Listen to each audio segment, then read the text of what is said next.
8th day of the sex offender administration. When investors around the world woke up Monday to the news that the U.S. Justice Department had subpoenaed Federal Reserve Chair Jerome Powell in a criminal investigation, it rekindled fears about whether America was still the gold standard for investment. The yields on U.S. government bonds soared, a sign of worry that a less independent Federal Reserve might not be able to control inflation. We wouldn't have to control inflation if someone could control Trump. The Minnesota Attorney General Keith Ellison announced a lawsuit on Monday against the federal government seeking to end the surge of ICE agents in the state. The lawsuit against the Department of Homeland Security officials comes in the aftermath of an ICE agent fatally shooting resident Renee Nicole Good. The lawsuit will not bring Renee back, but it could get ICE off their back. Grammy Award-winning music producer Antonio L.A. Reid reached a settlement Monday with Drew Dixon, a former record company executive who alleged in a lawsuit that he sexually assaulted her and ruined her career. Reid's lawyer said in a statement, quote, "Mr. Reid has amicably resolved this matter with Ms. Dixon without any admission of liability," close quote. Of course, there would be no reason for an amicable settlement if Reid amicably settled for a no from Drew Dixon in the first place. London's murder rate fell in 2025 to its lowest level since 2014. Mayor Sadiq Khan said the figures disprove claims spread by Donald Trump and others in the political right that crime is out of control in Britain's capital. This is Mayor Khan's way of calling Trump a cockwomble cunt. This has been the Dr. Reverend Jelly Roll with headlines and punchlines for January 13th, 2026, the 358th day of the sex offender administration. Join me live at the Church of Last Resort, Sunday mornings at 9 a.m. Eastern Time on MindDog TV. The opinions expressed on this program are those of the host or guest and should not be interpreted as statements of fact. Independent fact-checking and corrections are encouraged. Out here. Can we get a cup of coffee in here, please? That was a bad joke. And inappropriate joke. Not like your friend L.A. Reid. It's not. Well, it's clear about that.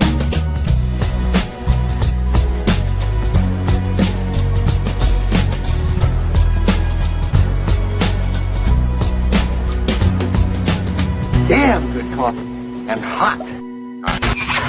My dog is your mind's best friend. Whoa, wait, hey.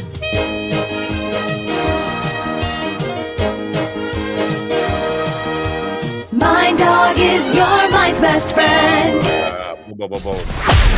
Wake up, America. You've got a dog that needs walking. That's right, sunshine. Just put on a big pot of strong coffee and get ready to type your little hate mail with your opinions about kumbaya and flat earth insanity. Stand-up comedy? You want stand-up comedy? Well, we've got sit-down comedy. It's time for Coffee with the Dog. You make me laugh.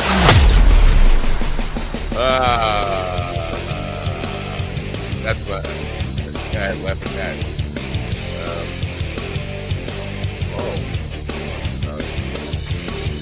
Going on over there?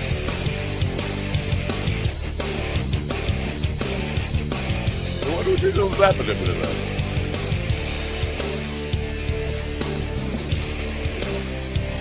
Everybody wants to email me and text me when the show goes live. Yeah, sure, I'll do that. Good morning, folks. It's, I don't even know what day it is. It feels like a Tuesday. Are we still here? Tuesday, January 13th, 2026. I just want to say, thank you to G.D. Fenderson for all the work he's put in on the show. Him and the Rev won't be on the show anymore for they had the indiscretion of insulting or insinuating my good friend L.A. Reid. So they've served the show well, but you know what? We can't be getting sued by people by accusing them of things that they didn't do. So it's been a long run. Good to anyway. Yeah, so we're I say this like it's nonchalant. How's the Civil War going? You love it? Are you having a fun Civil War? Listen, I'm getting flack from people on Twitter, for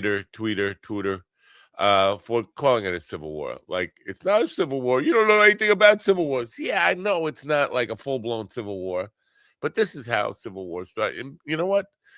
One thing people overlook is remember that 1860 1865 thing. That didn't start in 1860, even though the history books say the American Civil War 1860 to 1865. It started like in 1830. Compromises and slave states and no slave states, and Kansas bleeding or bleeding Kansas, and John Brown, all sorts of acts of violence. It wasn't the shot at Fort Sumter that started the Civil War. That's the first military action, direct military action. But there were things leading up to that, and that's where we're at right now. And in case you don't study history or didn't go to school, and I didn't go to school much, I would cut out a lot. To be honest with you, I was absent more than I was present. But I do remember economic stress being at the forefront, not just the slavery issue. There were disputes between the North and the South over little things like tariffs, and federal troops getting out of hand in some of the southern states, doing things that the southern states were not happy with. Bully tactics, kind of like what ICE is doing now. So to say that oh, you don't know anything about civil wars, man, I know a lot about civil wars. I've seen them start all over the world, and they all start pretty much the same way. An authoritarian wants to enforce something that the people of the area are not so happy with. And we do have a lot of people who are happy with the brutality and cruelty. And, when that mixes up and people we're on an escalating anger thing. I'm angry that you killed a woman. Oh, yeah? We're happy that we killed a woman, but I'm angry that you're angry about it. Let's just escalate it. We are starting a civil war. And more people are coming out and saying, yeah, what we need is more tweets and more memes and more strongly written letters, strongly worded letters. Okay, see how that goes. And meanwhile, I'll just sit here and do my dopey show, talk to writers and nutritional health practitioners, which is what we're going to be doing today. So there's that. Anyway, I can't find the True Fire. Well, I found a True Fire spot, but it's not the True Fire spot with the link on it. And that's where, because you don't buy shit from our sponsors anyway. None of you people buy shit from our sponsors. To buy shit from our merch store then, because I'm dying over here. I don't know. Look at me. Can you see I'm dying? And it's not a nutritional health thing. Listen, I've eaten shitty all my life. I'm a candy guy. I eat candy for dinner, for breakfast, lunch, and dinner. Today I have Snickers bar is the main course. Followed by a dessert of more Snickers bars. So nutrition, that's been my whole life. Snickers bars. But you'll go out and buy Snickers, won't you? Yeah, there's no link in the description for that. I should go to a candy store, don't you think? Anyway, so we'll be talking to Holly Gutwillinger. I'd say that 10 times fast. It seems like if you have a name that might be hard to pronounce or just a different kind of name, the thing is you want to get on this show and see how I can fuck it up. Right? I think her name is Holly B. Holly B. It's like Johnny B. Good. Holly B. Gutwillinger. She's a first-time author, and we'll talk about. It's written about rescue dogs of all things. She's from North Ontario, Canada, that country up there. And she thinks winter starts in November or something, and it probably does up there, right? And then in the second hour, we got Reed Davis going to talk to us about nutritional health, holistic health. Just want to nobody should take a vaccine. There's that. You know, I mean, coffee. And I don't have a True Fire commercial, so don't make me play that Melodyne commercial. When my second finishing and ask them alchemizing, but I got nothing else to play for you. So you know what? Fuck that. I'll play this. With humble East Coast beginnings in 2015, Daily High Club is the premier destination for glass water pipes, vaporizers, and consumption accessories. If you're looking to elevate your smoking game to the next level, you're in the right place. With over 1 million top-quality smoking products sold, and with a growing base of over 10,000 monthly subscribers worldwide, we deliver the ultimate smoking experience. But Daily High Club is not just a retailer, we're lovers of the smoking scene ourselves, working with giants like Tommy Chong, Snoop Dogg, Chanel West Coast, and more. Ready to join the Daily High Club? Let our experts curate your selection with our awesome El Primo monthly subscription box, or grab one of our fun and unique pieces from our smoke shop. Click the link in the description below this video to get this party started now. I just want to say Evil is also fired from our chat room. He's fired. He's not going to get a paycheck this week.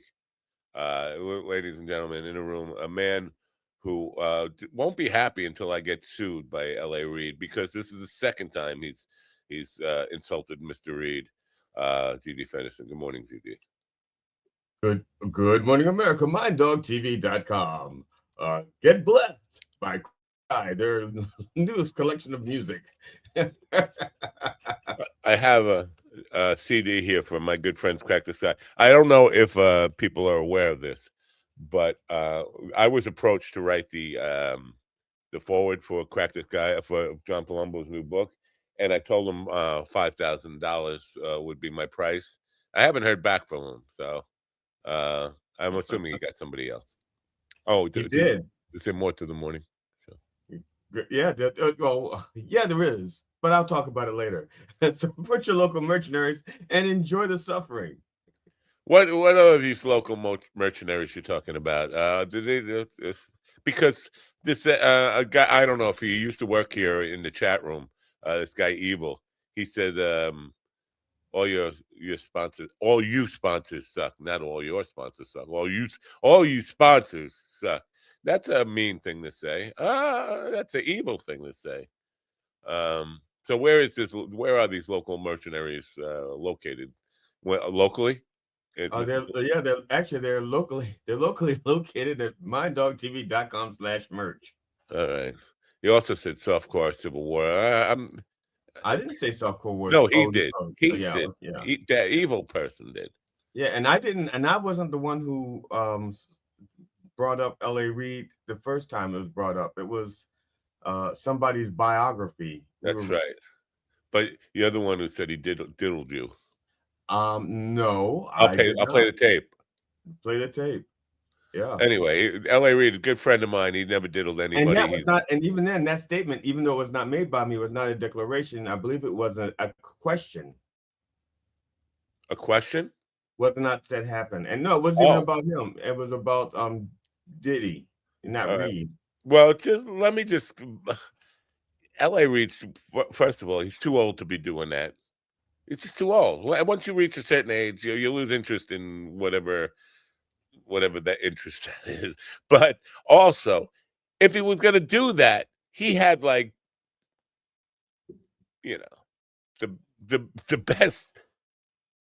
best fruit on the tree for many, many years. He had access to ripe. How do I'm trying not to. Okay, here's the I think here's the word you're looking for. Yeah. Actually, I don't know the words you're looking for, but I have no idea. I have no idea what you're trying to say. I believe writer would know. But I think this is what happens. It's not the things that they can have that they want. It's the things that's forbidden that they want. So yeah, he's a person of influence will say, yes, I can have her, I can have her, I can have her, but I want that one. And she keeps saying no. forbidden fruit type of thing, like an apple on a tree that God told you not to have. Yes. Why now? In the second hour today, we're going to be talking about nutritional health, and I would think God would say, "Yeah, go for the apple. The apple's good. Don't stay away from the Snickers bar." I know Snickers is never going to be a sponsor, you know that. But I disagree. I think we have a good shot at getting Snickers as a sponsor. You know why? I'm diabetic and I can't enjoy one. They'll send me a lifetime supply. That makes sense. Yeah, they'll send me a lifetime supply because I'm diabetic. All right. And I would say, well, you know what a lifetime supply of Snickers bar for a diabetic is? 2. I eat them both. I slip into a coma and I'm dead. So it would save them all this money. You're trying to cheer me up, aren't you? I think we should bring in Holly. We should bring in Golly G's sister Holly. Since she's here, you shouldn't insult our guests about their name being hard to. I didn't say her name was hard to pronounce. I think it's simple. Holly B. I just said it. I don't have a problem with it. Yeah. Remember last week we had a lady from Canada that Canada. What's the name of the country? Canadian Dadia or some Canadian. I think it's called the 51st state. I think that's no, that's Greenland, the 51st state. Oh, 52nd state. Yeah. But her name was hard to pronounce it for me. It was like Trishitter. It was. I'm sorry. What was it? A Shritter, but it had a Trishitter. It was Shritter. Yeah. Shritter, like it was 2 Ds. And I think there is a Canadian movement to get authors on the show with names that are just going to make me feel like I'm disrespecting them because I don't really know. See, I think it's a little more political. I think there's so many people want to live in Canada now that in order to tell the difference between the native Canadians and the imports, the natives have to have difficult names to say that only they can say. All right, that way you can tell. That way you can tell who the imports are. Let's go with that theory because I think I want to live in Canada, except for the winter. Yes. According to Holly B, I think the winter starts in like September or something.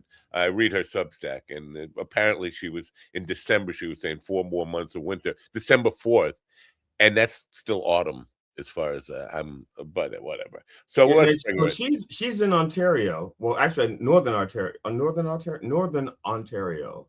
Now, my wife is from Maine, and they have like the similar length of winters. You know, my wife says Maine had 5 seasons: winter, mud. So you don't want me to introduce her and bring her in? I want you to bring her in. Yes. All right. So Holly B. I'll stop interrupting you so you can do it. I know. I'm trying to. Holly B. Gutwillinger. I think that's fair. Right? Yes, you got it. Is a writer from a small town, a girl from a small town, a northern girl in Northern Ontario. In evenings after her day job. Oh, day job! Why you got to depress me like that? But the days are shorter now, so she doesn't have to work as long. She devotes her time to writing and attending a creative writing program. She just put out her first book, which is about rescue dogs, which I love. What's the title of the book? The title. We'll bring the book in a minute. Let's meet Holly. Good morning, Holly. Good morning. I'm having fun just watching the two of you banter. Oh, we're like an old married couple that's really sick of each other, but too broke to leave. Well, first of all, he's getting me sued, and I'm not. That's different. My wife. Well, let me be the salty third in your. Oh, no, just wrong book. Wrong book. Here's the right book. North of Broken.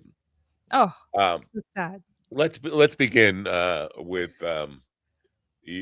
your idea that winter starts in like August or July. Well, I mean, I've lived in more northern places than where I am now, and winter truly did start October 1st.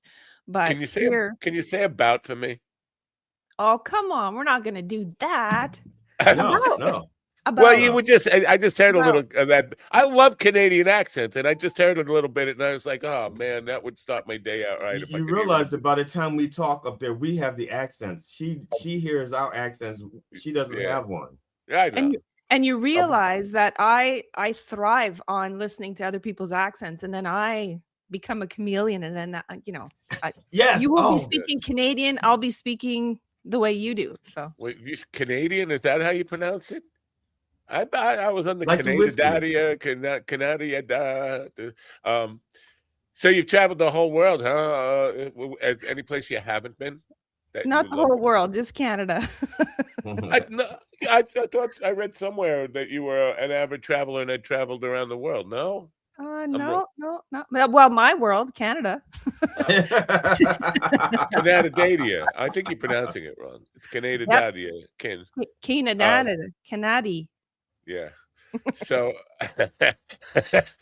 so this is your first book. You know what? We've had lots of people on in the comedy world who are just starting out in getting published in publishing world, in music, in comedy. We've never had an author who has just published her first book, and I believe yours is out today, right? Today is the day that it comes out. No, but I mean, we can go with that, sure. Am I right with anything? You got the name right. Be grateful. You know what? You said my name so perfectly. I was in awe.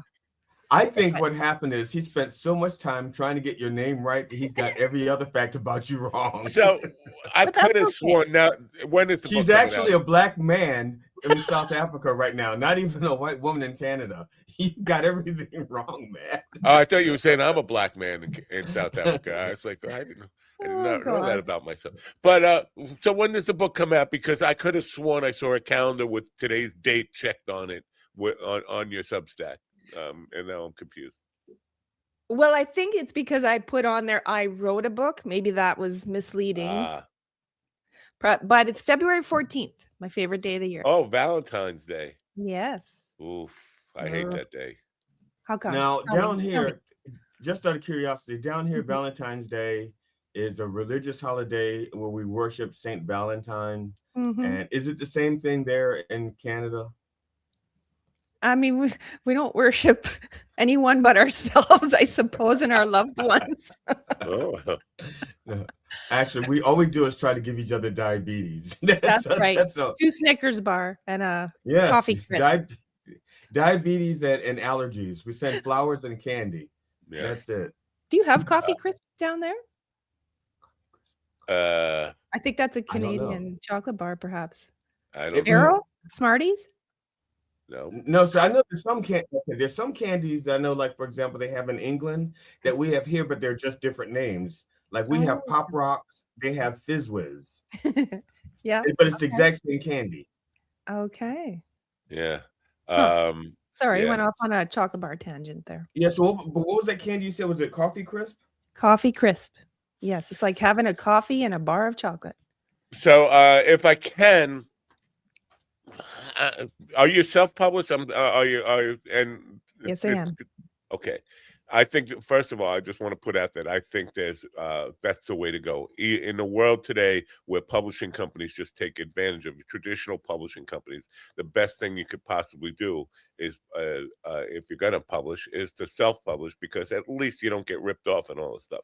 But I want to clue you into, because I worked for a company that help people get their books to #1 in Amazon bestsellers and Barnes & Noble bestsellers, and it's rigged. The publishing game is rigged, and I'd like to let you know, not that I'm saying you should follow this, but just know what you're up against and know what the competition does. And if you should decide to do that, I will edit this part out of the program so nobody knows except you and me. Noted. Everybody else that he's mentioned it to, that he's brought on this show. The other 47 times he's mentioned it since he's 47. That's, I think you're cutting me. You're giving me very okay. The 47 times that I remember, 47,000. Yeah. So basically, here's what happens. People will put their book out in a category that nobody's ever going to find it, like tools and widgets, something ridiculously unpopular. And they will get their mailing list. They will put it there for free and get their mailing list to download it so they're a verified buyer of it for nothing. and then leave a positive review. And they, once you get a bunch of those, then you switch it over to the actual category, which this is going to be in. And then it's already got all these positive reviews and all verified purchases. And the algorithm picks it up and pushes it out, and puts it on the front page when people go to Amazon.com or BarnesandNoble.com, and they see it right up front. And then you become a bestseller. That's the trick that people are doing. Just to let you know. Sneaky. About it. Yeah, I've never gotten the reason I felt it was important to say this. I've never gotten the opportunity to say that to a first-time author. Generally, by the time I get to them, they've already published like 20 or 30 books, and it's like, all right, you know the game now, and you already have this audience built up. So, do you have that kind of mailing list? And people, have you thought about that aspect of it, or were you just so delighted in the writing process that the marketing stuff and all that you're up against in the cutthroat world of publishing was not really forefront in your thinking? Well, really, I never even thought I'd be in this seat of having a book staring back at me on a screen, which is pretty incredible. So you're right. I mean, I never really thought about the marketing aspect 3 years ago when I started this process. I'm working on it. I'm learning. Every day I learn something new. But I think that I'm still not at that point of, it's not that I don't see myself on a bestseller list, but I also know the realities of this world. And my purpose with this book is also to raise awareness and to raise funds for local shelters.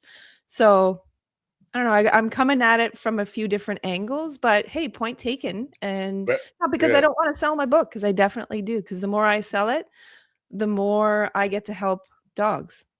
Well, here's another thing why dogs and not those needy little cats? Or those two, they're included. Yeah, for sure. Yeah. So it's just rescue animals? Yes.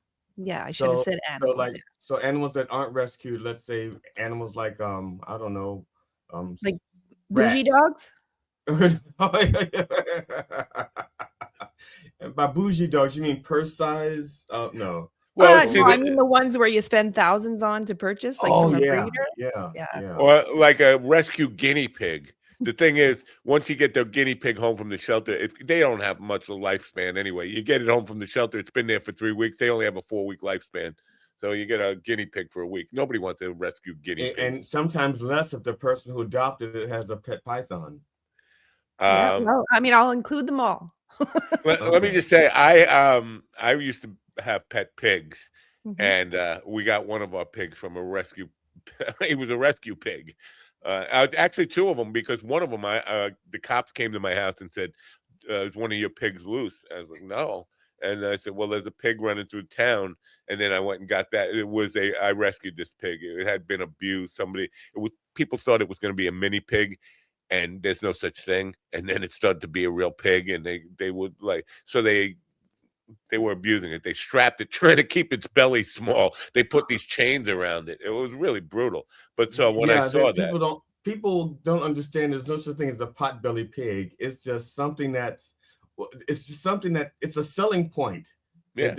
So that you buy the pig and then you have a 400-pound pig. Yeah. You have to starve it to keep it small. And pig like veal. Yeah, it's like raising veal. Yeah. So anyway, good for you, and I appreciate that you are, caring about rescue animals and dogs in particular, because we love dogs around here. So how many? So do you have a dog or 2 or 3 in your life right now? I sure do. I've always had dogs since I was just a little wee thing, but currently, the 2 dogs that I have are the 2 dogs in the book. So it's which one's on the cover? That's Sully. On the cover. There are pictures of them on the Substack, if I can get back there and show some of them. But before why only one dog on the cover, and is the other dog jealous? Or did you not tell them yet? I didn't tell Cash yet, but he makes an appearance on the back cover, which is pretty sweet. Like he's hiding in the bushes because he's got that sort of sassy personality, right? So I put him on the back cover. Before we get too far into the writing and the book and all this stuff, I just want to say one more thing about the marketing of it. This has been a thing, my soapbox that I've been on for our audience, And for any time you go on a podcast to promote the book or anything like this, remind people that, because our audience is too cheap. They don't even, hello over there, chat room.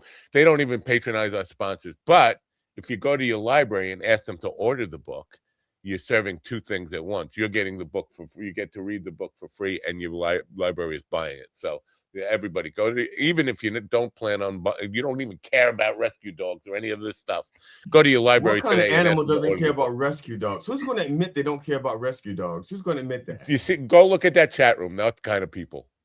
Okay, now Evil okay. Ian. Evil the Ian guy who put care. the chains around the pig. That's the or the girl, like the person, I should say, who put the chains around the pig. They don't care. Right. So we're just assuming that the pig didn't do it itself because we body shamed it. Yeah.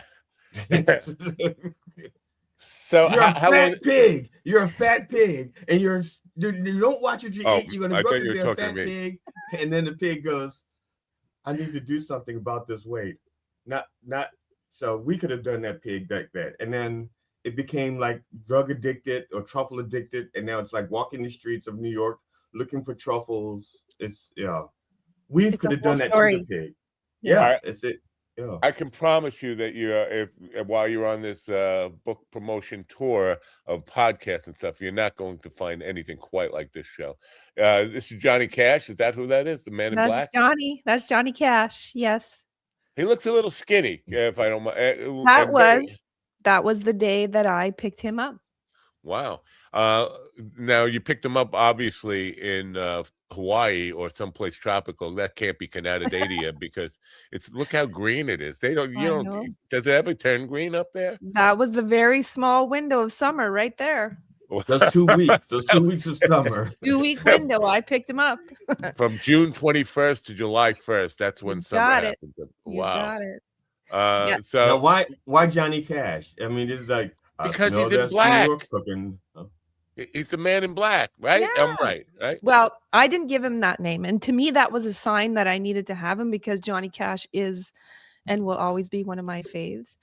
But when I went to the shelter, and the attendant saw, like, I met him, and I was there for another dog actually, and I said, "Oh, wait a minute, what about that one?" He goes, "No, he's too much for anyone, and he's not right for you." And I said, "Well, let me spend some time with him." And then I asked him his name, and he said Cash, and I said, "Well, I don't want no gangster name for my dog. Like, where does he come from? You know, a drug house?" Or he goes, "No, his name is Johnny Cash." I said, "That's my dog." So I really had to prove myself with the attendant and show that I was going to be able to handle him because Cash is a lot of dog. He always has been. He's about 12 now, so we've had a life together. But I saw it as a sign. I needed to have that dog. His name is Johnny Cash. Just out of curiosity, what happened to the other dog that you went there to see? Well, he did not get adopted that day, unfortunately by me, but I'm hoping he got a loving home. You didn't even check on him? You didn't like even go one and said, like, look, I'm sorry I didn't take you, but I have some friends. I'll put some feelers out for you. That's right. I came here. I'll do what I can. I'm writing a book, and in 12 years, maybe somebody will pick you up. I don't know. We'll stay in touch. We'll stay in touch. This is why I can't go to a shelter because I would. And Jackson Brown, who one of my heroes, he actually did this. He went to a shelter for a dog and couldn't not take the other dog. So he bought. He donated like $10,000 or whatever to the shelter and took all the dogs. And that would be me. I'd come home with 30 dogs, and then and then how do I gotta feed them chickens every day? That's what I would do. Well, I mean, I have 2 dogs and a cat right now. And I said to my husband just the other day, "Hey, couldn't we just foster one of these puppies from up north?" And he's like, "No." I said, "We'll give him back." He goes, "You know we won't give him back, so we're not doing it." And I said, "No, you're right. Somebody has to be the voice of reason, right?" So. Oh, dude, that somebody has to be the voice of reason. You know what I have? Tell me. I have 18 deer, 2 dogs, 37 cats, 37 chickens, and about 12 turkeys. For real. Now, the numbers may vary depending upon who's feeding them. I think more of them show up when his wife is feeding them than when he feeds them. And there's been a stray dog. Now, this was the interesting thing. Somebody let their dog off a leash, and there was rumors that the dog was eating chickens. But my wife, that's a Sorry, Freudian Freud. slip. Yeah. Freudian, yeah. My wife was calling out for the chickens, and she saw one way up in the tree. She said, I couldn't believe how high this chicken was hiding because he knew the dog was in the area, but came down for her. So we've recovered one of the missing chickens. The other one is still kind of missing, but she's under the impression that it's hiding somewhere, maybe in one of the sheds or something like that. So yeah, all those animals, that's real. The numbers may vary depending on time of day or who's out there. My question is, who let the dog out? Get it? So when did you start your rap career? I'm announcing it here for the first time. So, all right. Writing the book, was it because you've been writing Substack for quite a while, right? You've been a blogger. Ooh, blogger.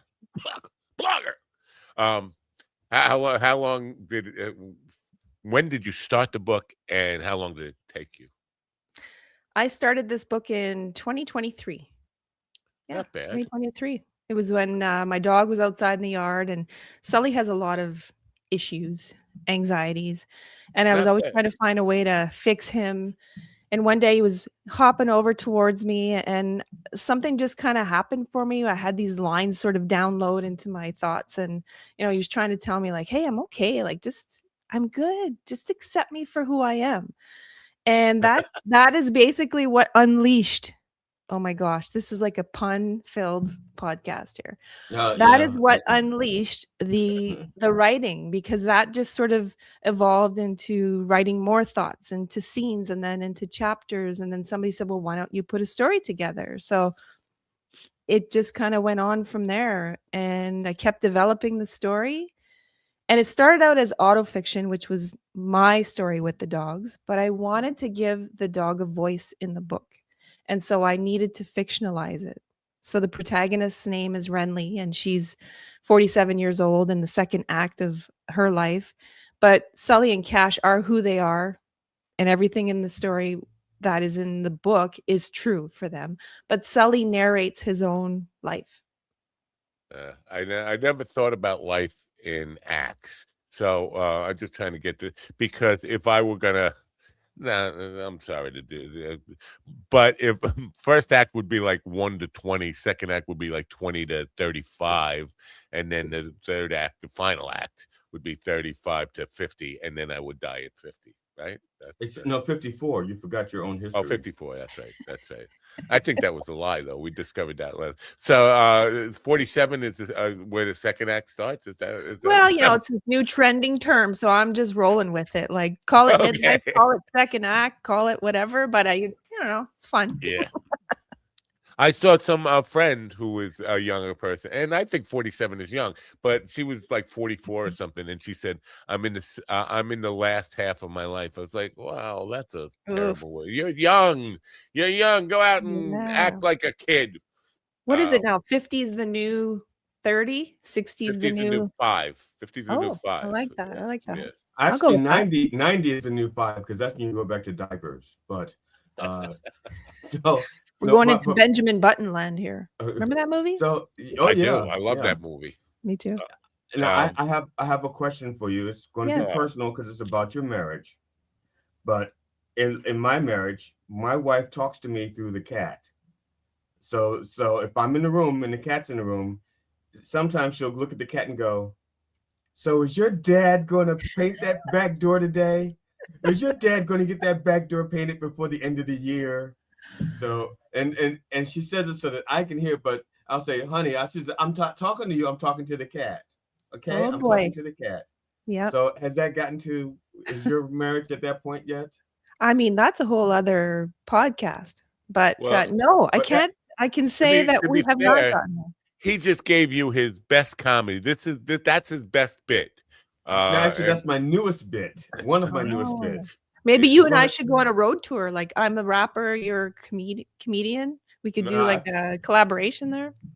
he's a Sure. forensic humorist, but well, look, for money, if you're paying me, you can call me a comedian. I'm not going to haggle over titles for cash.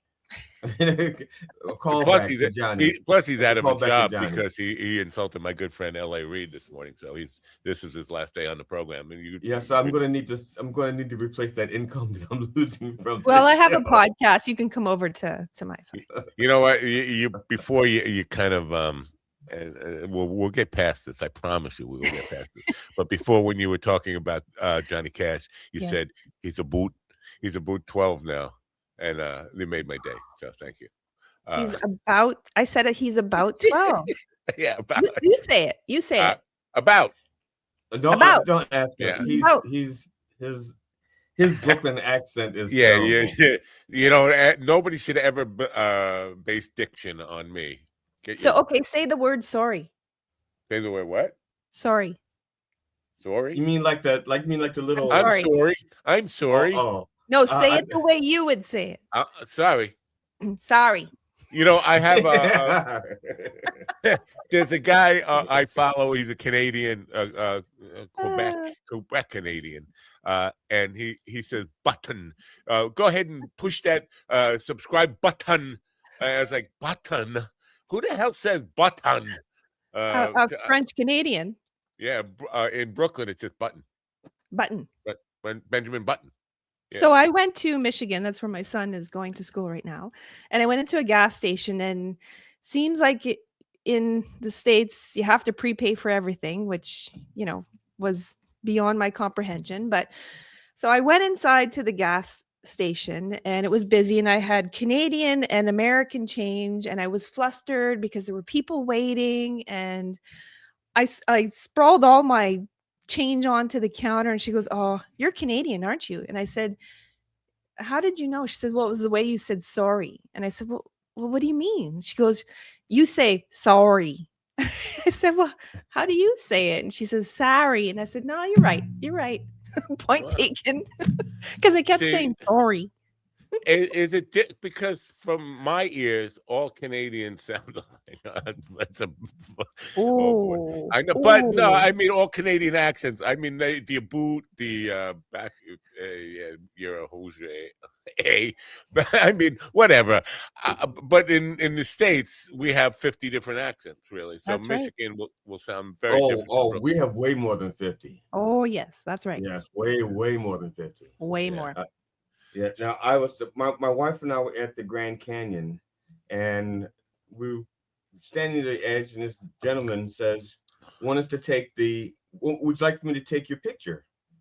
And I said, sure. So I gave him my phone so he can take our picture.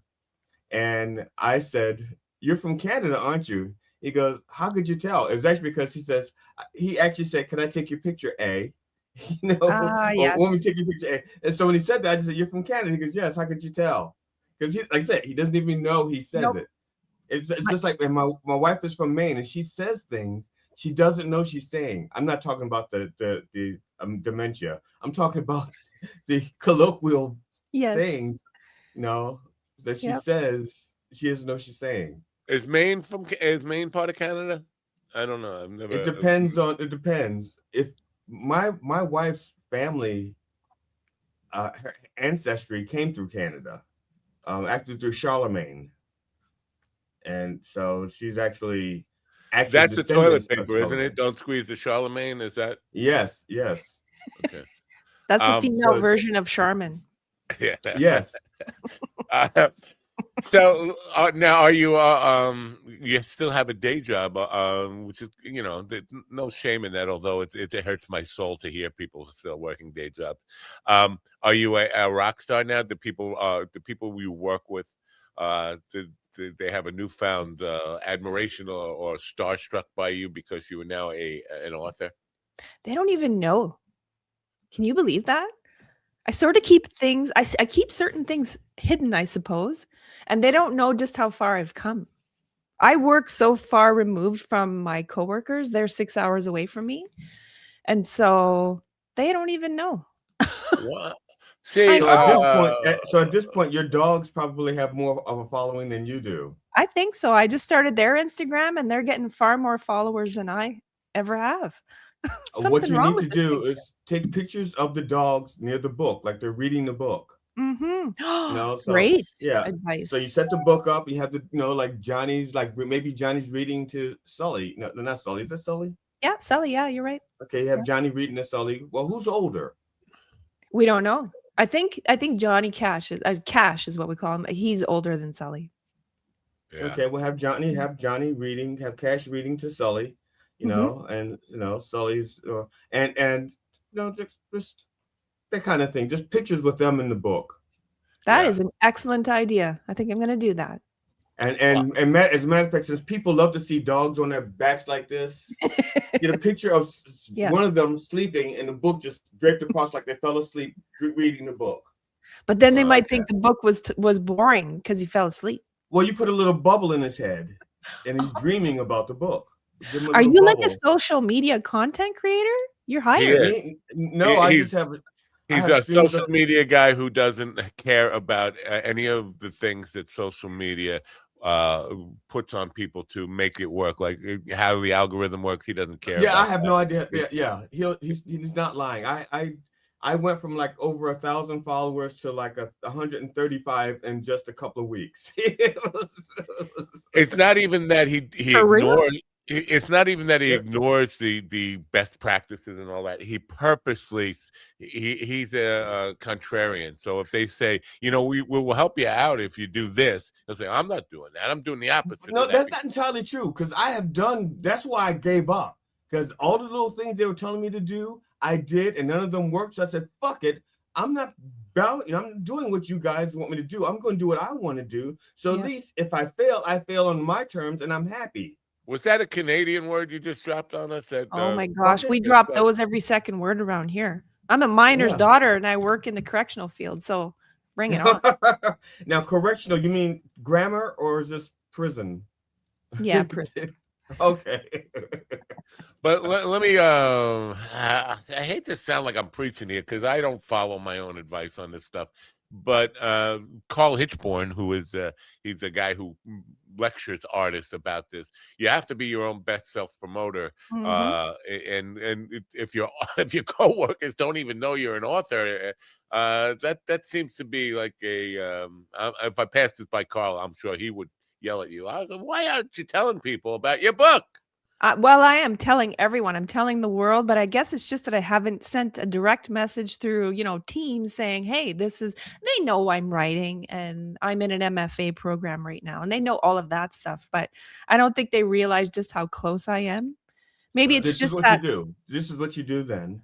Okay, you get the cover of the book with a little QR code where they can find the book, but you put them on little coasters. And you take them to work, and you just having people, just in the rest area, or whatever the break room is, and people can like take a coaster, and there's a QR code to show people where they can find the book, and it's not a lot, it's not a big investment, Well, and I think that's where, I work 6 hours away from where they are, so I work remotely, so we're not physically together, there's that space between us, but.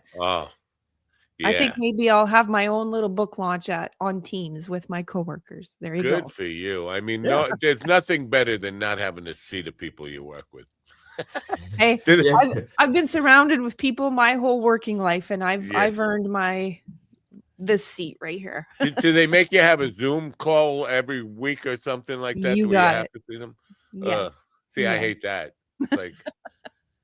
I don't know. COVID spoiled me. But you're seeing us right now on the screen. Yeah. And he hates looking at me. Actually, he won't look at me. And tomorrow I won't have to, because I'm on the screen over to his right. If you see him looking like this, then you'll see him looking. But otherwise, he's got me deliberately off to the side. So I actually poked my right eye out just for that reason. It's a love-hate relationship. No, it's just hate. It's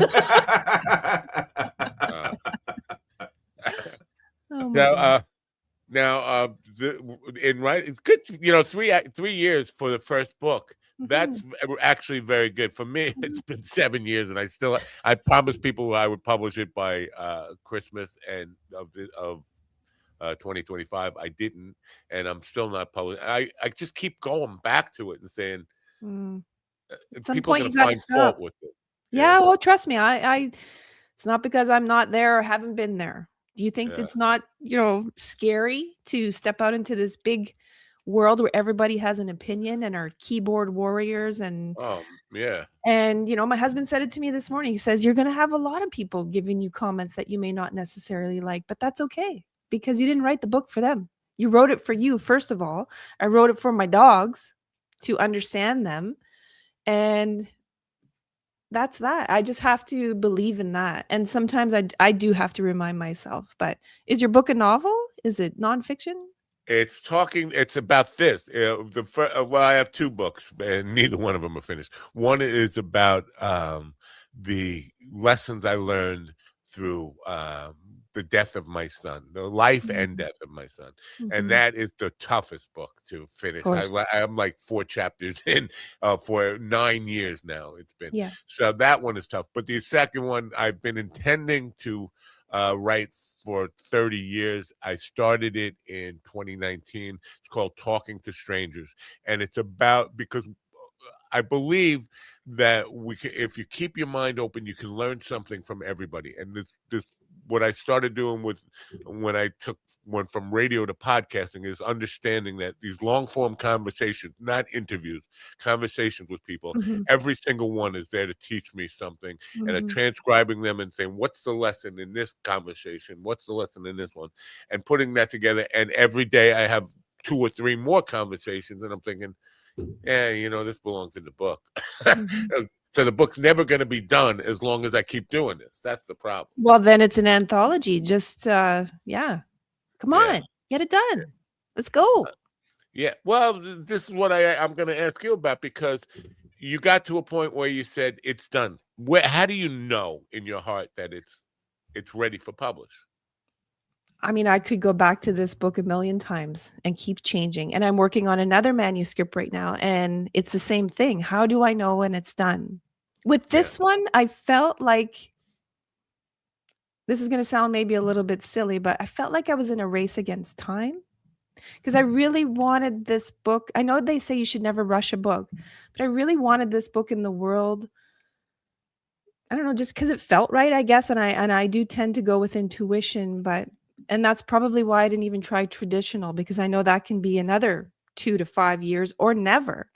But I wanted this to be in the world to bring awareness to what's going on with our northern dogs. I mean, it's not just Canadian dogs, it's all over the world where dogs are abandoned. But I don't know, it was a story. It was my story, and I wanted to share it with the world. And I love what this process is bringing into my life, my creative life. And I mean, to come back to your question, I don't know. I think you just have to follow your heart, follow your gut, and just say, okay. And there were a few little voices, writer friends saying, okay, it's enough already. Stop going back to it. You have to stop. I don't have this problem with music or art, painting. I do a lot of music creation and painting, and I never have a problem calling something done. It's done. Yeah. No more overdubs. No more paint on the canvas. But with this project, for some reason, it just feels like, it just doesn't feel complete yet. Like, what's the old? And this is partly me, is I'm not clear on. There's no one message on Talking to Strangers. I've talked to so many people from different walks of life and some of the messages get conflicting, and so it's like, what is the overall meaning of this book? That's what I'm struggling with. Like, so, but then it's not done, right? I mean, but what I'm hearing you say is that if you could find the thread between all of those conversations, yes, then you can bring it together. And that's the key, is finding that thread and sewing all of the chapters so that they link from one to the other. And there's a message in there. You've just said it, where it's every conversation brings something meaningful to your life, to the life of others. And so it's just, there may not be that resemblance between each conversation, but there's a theme. Yeah. You know what? Maybe I'll publish it today then. Let's do it. You know what? It's a series. This is book 1 of a series. I'm going to put it out on February 14th. How's that? We're going on a book tour together now. All right. Have you thought about that? Like, you snowed in till I think till July, right? You snowed in till July. So I mean, and you only have like a week that you can actually travel to places. But yeah, but I'm gonna get my sled dog team out, and we're gonna head to all the little towns. And so basically, you're rescuing to enslave them. Oh, they're treated very well here, my sled dogs. They love it. Yeah, they love pulling sleds. Now, I'm just curious because I know my wife grew up in Maine, and there were two things that every house had, and one thing that no house had. No house had air conditioning, at least up until the past 4 years or so, where once climate change got to, that's how you could tell things are bad in Maine. You start seeing people with window unit air conditioners because those houses were built without central air. So that's something they never had that they now have. But they all had snowshoes. Every house had, you walk in the garage and they had like the family set of snowshoes. Okay. Do you have those in your house, the snowshoes? I do not. Oh, so your winters aren't that bad then? No, they're not that bad. No, no. I have cross country skis, and skates. I mean, that's the other thing. That's the other thing. Every house had somebody. At least one person had cross country skis. Yes. But they all had snowshoes. You know, yes. Like the entire family set, like the baby snowshoes, and all the way up to the Papa Bear snowshoes, Mama Bear, Baby Bear, Papa Bear, Goldilocks. They had all the snowshoes. Even the dogs have snowshoes. No, kidding. Yes. But there were two staples. Well, here they have booties down here. Yes, we have those too. Put the little booties on it so they don't get the snow packed between the paw pads. We definitely do that. There were two staples. When my boys were just babies, there were two absolute things that they needed to learn. One was to swim. You never know when you might need to save your own life. And the other was to skate, because that is true Canadiana right there. Oh, yes. And that's the other thing. I think hockey was the national, that was like foreplay. I think when during dating, hockey was foreplay. Yep, you got it. But hockey is all over the world now, so I don't even know. Can we still claim that? I don't know. Sure. Yeah, you can, because America, we still claim rap. And you can find rappers. You go to Japan, you'll find say, hey. Sorry. That's gonna get. I don't speak any Japanese except. That was quite racist. No, it wasn't racist. It was an homage to racism. Yeah, you heard it here first, folks. I'm just saying we still claim rap, but there's no place where there isn't rap. No, that's true. That's all right. He's fired. For people who are going to write the hate mail about his racism, he's fired. This is his last day on the show, so send it to him. Yeah. Do you find much difference between the zone that you get in from writing for like a blog for like Substack and writing the book? Is there any difference in your creative process for that? No. I write from the heart, and I tried to sway away from that. So with Substack, what I love about Substack is that you can truly create authentically. Like, you're not writing for someone specific. You are writing for yourself. Well, that's how I feel. I mean, an audience of one. An audience of one. Well, you. So that's two, because my husband reads it too. So now I have two, which is great, I think. But you broke the golden rule. Nah, it's not my golden rule. I'm just saying, I've been told that you should never expand that to two. You should make it one. I don't know. And who knows that he's right? He could be wrong. My whole book now. Is this it? I don't know. I'm saying everything I say is meaningless. That's what I'm saying. Yeah, because GD wouldn't just say it was wrong. GD also said it to that guy that it was wrong. Yes. And I got the guy to admit, and I told him, you talking about Dwayne or Dwight or Dwayne? Dwayne. Right, because we had this, right, because he spells his name wrong, right? Yeah. So you know what? There's no rules about this stuff. But so are you a disciplined writer? You sit down the same, because you say you write from the heart. Do you wait for I don't know, impulse? I got to sit down and write this. I do. Mm-hmm. You do? I do. I mean, I try to write as often as I can, but definitely when the thought comes to mind, and it could be while I'm out for a run, could be while I'm walking the dogs. It's whenever it hits me. I appreciate that. Because I used to be that way, but no, through a lot of introspection, I realized I have a focus problem.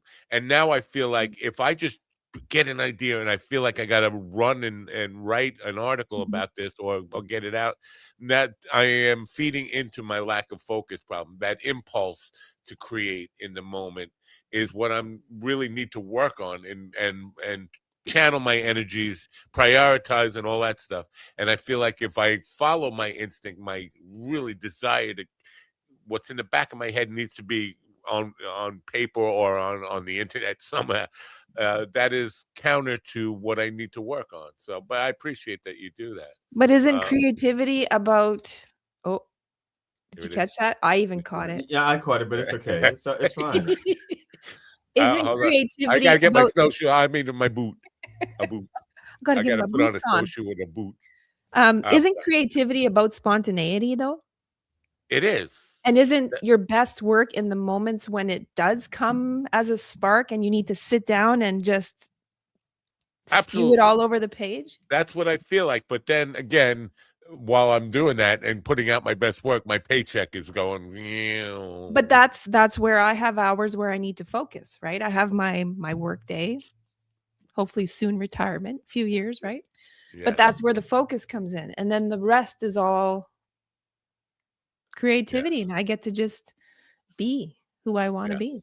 Because I did try to pinhole myself into a certain type of writing and it didn't work for me because I thought, I need to write what people want to hear, what they want to read, what I think might sell. And then I couldn't even write. And I stopped and I thought, uh-oh. Because I thought calling myself a writer from the heart was too light and fluffy. And so as soon as I went back to that authentic self, that's when it flows for me. Wow. And I will stand by that. Yeah, no, that's beautiful. Good stuff. Now you got me conflicted again because I'm probably going to end up writing everything as the impulses come. I'm going to be checking up on you, making sure you're accountable and getting that book done. And you know what? I made the mistake when I started the book about my son. I said I put it out on social media. I'm writing a book and I want everybody to tell me how's the book coming, just to keep me doing that. Yeah. And then I was like in a prison of my own making where people would just stop bugging me. You told me to bug you. Yeah. I think you need to get the book about talking to strangers out first. Yeah, I think you're right. And that's the closest. But I need to include today's message too. Please do. Have you done an audiobook? I have not, but I want to know so much more about it. And I would love this book to be an audiobook because you've got the woman's point of view and then you have the dog's point of view. And I think how fun would that be? You are hired. You can't do the Astro voice. Everybody expects Astro or Scooby-Doo. Or Scooby-Doo or Marmaduke. Well, I don't know if people know what Marmaduke sounds like. Oh, just a big. Well, there was. I don't know. You obviously Holly's not old enough to remember, but maybe GD will remember. Sherman and Peabody. That was a very intellectual dog. Yes. Mr. Peabody. I'm sorry. Yeah. So read it in the tone of Mr. Peabody, and then you got parodied them. I parodied them a while ago. I would love to have this in an audiobook, but I hear that it is quite costly, and I don't think not if you have the dogs do it. Not if you have the dogs do it. Okay, because how do I pick? I'm sorry. Hold on a second. No, you hold on. No. You have a very nice voice. You have a microphone. Why does it have to be costly? I mean, it come down to a little bit of editing and stuff like that. That you could probably go on Fiverr and deal with that kind of stuff for very cheap. I mean, you don't need to get a professional voice artist. You have a very good speaking voice. You should read your own book. You have a microphone. You have all the gear right there. Just do it. Don't you need that board? To like equalize things and make all of the I don't know, make it all come together and cut and edit. And so you're saying, I guess there's software that can do the levels, auto correct the levels. Yeah, absolutely. And you could and that's not costly at all. Again, that's something you can go to Fiverr $2. I should put that link in the description for our cheap ass chat room.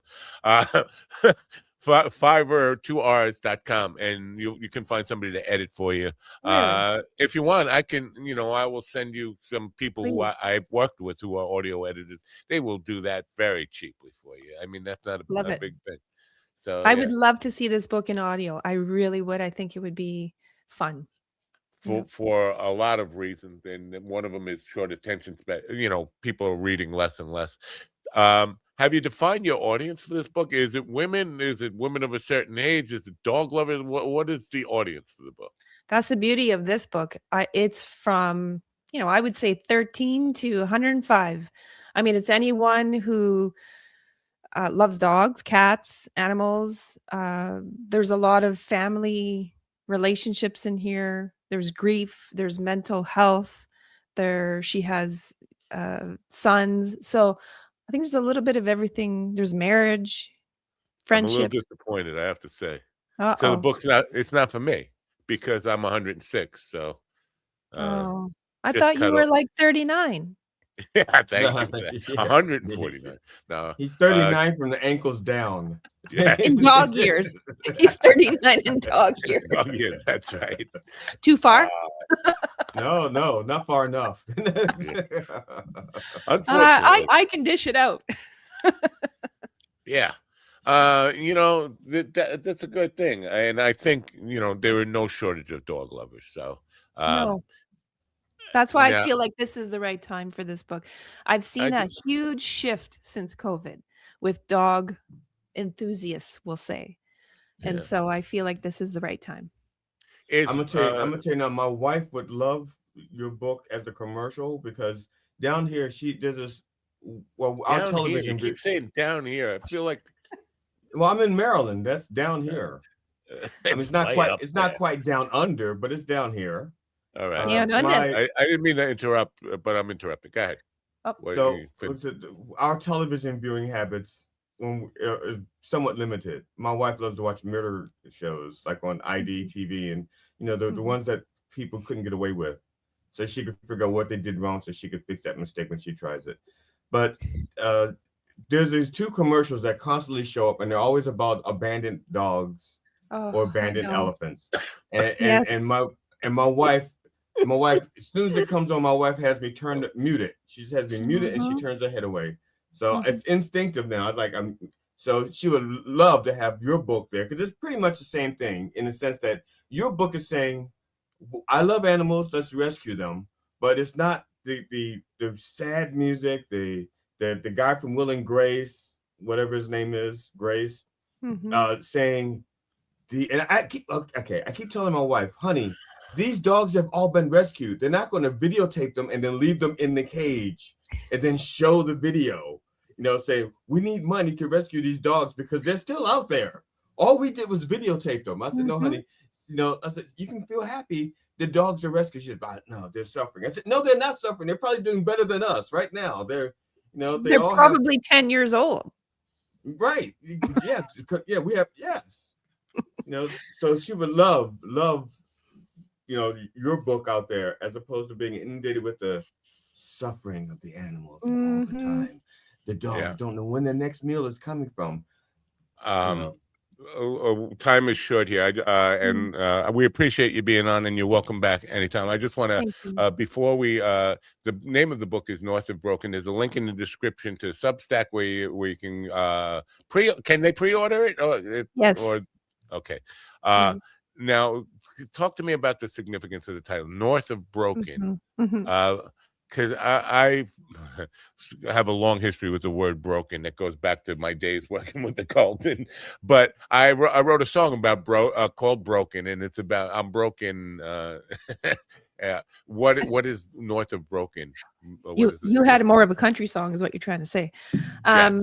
North of Broken. So it started out as a completely different title, but as soon as I included cash in there, I knew I had to take a different angle with it. So in my opinion, When we adopted Sully, the shelter said that he was beyond broken. And, you know, people, we're all broken in some aspect or another on a different level. And so Renly is going through a lot of questioning her life.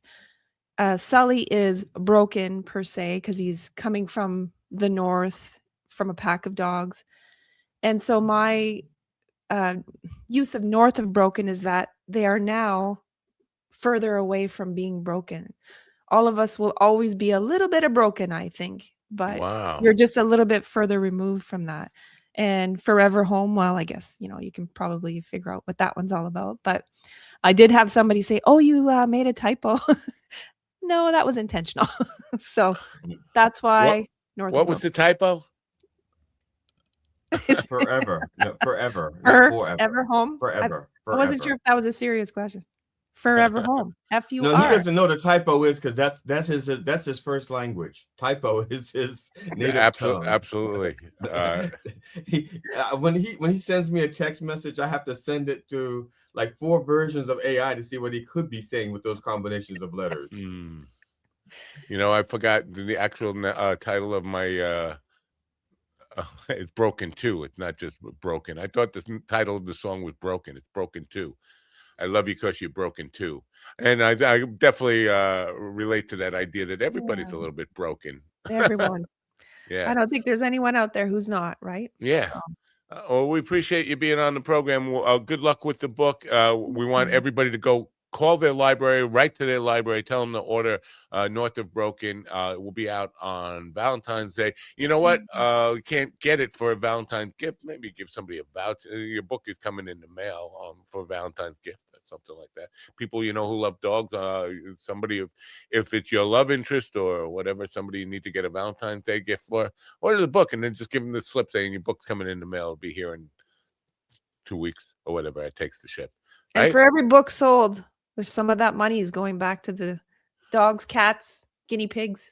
Wonderful. That's a great thing. And are you doing anything with like signed copies? I mean, I know it seems probably a little pretentious for a first-time author, but I would do that, you know. I'm gonna have a book launch and we're gonna sign it. We're gonna sell a whole bunch of different merch for raising some more funds. So I mean, if people want me to sign a book, sure. So Johnny and Sully are gonna have like little paw pads. They can just put them in the book. No.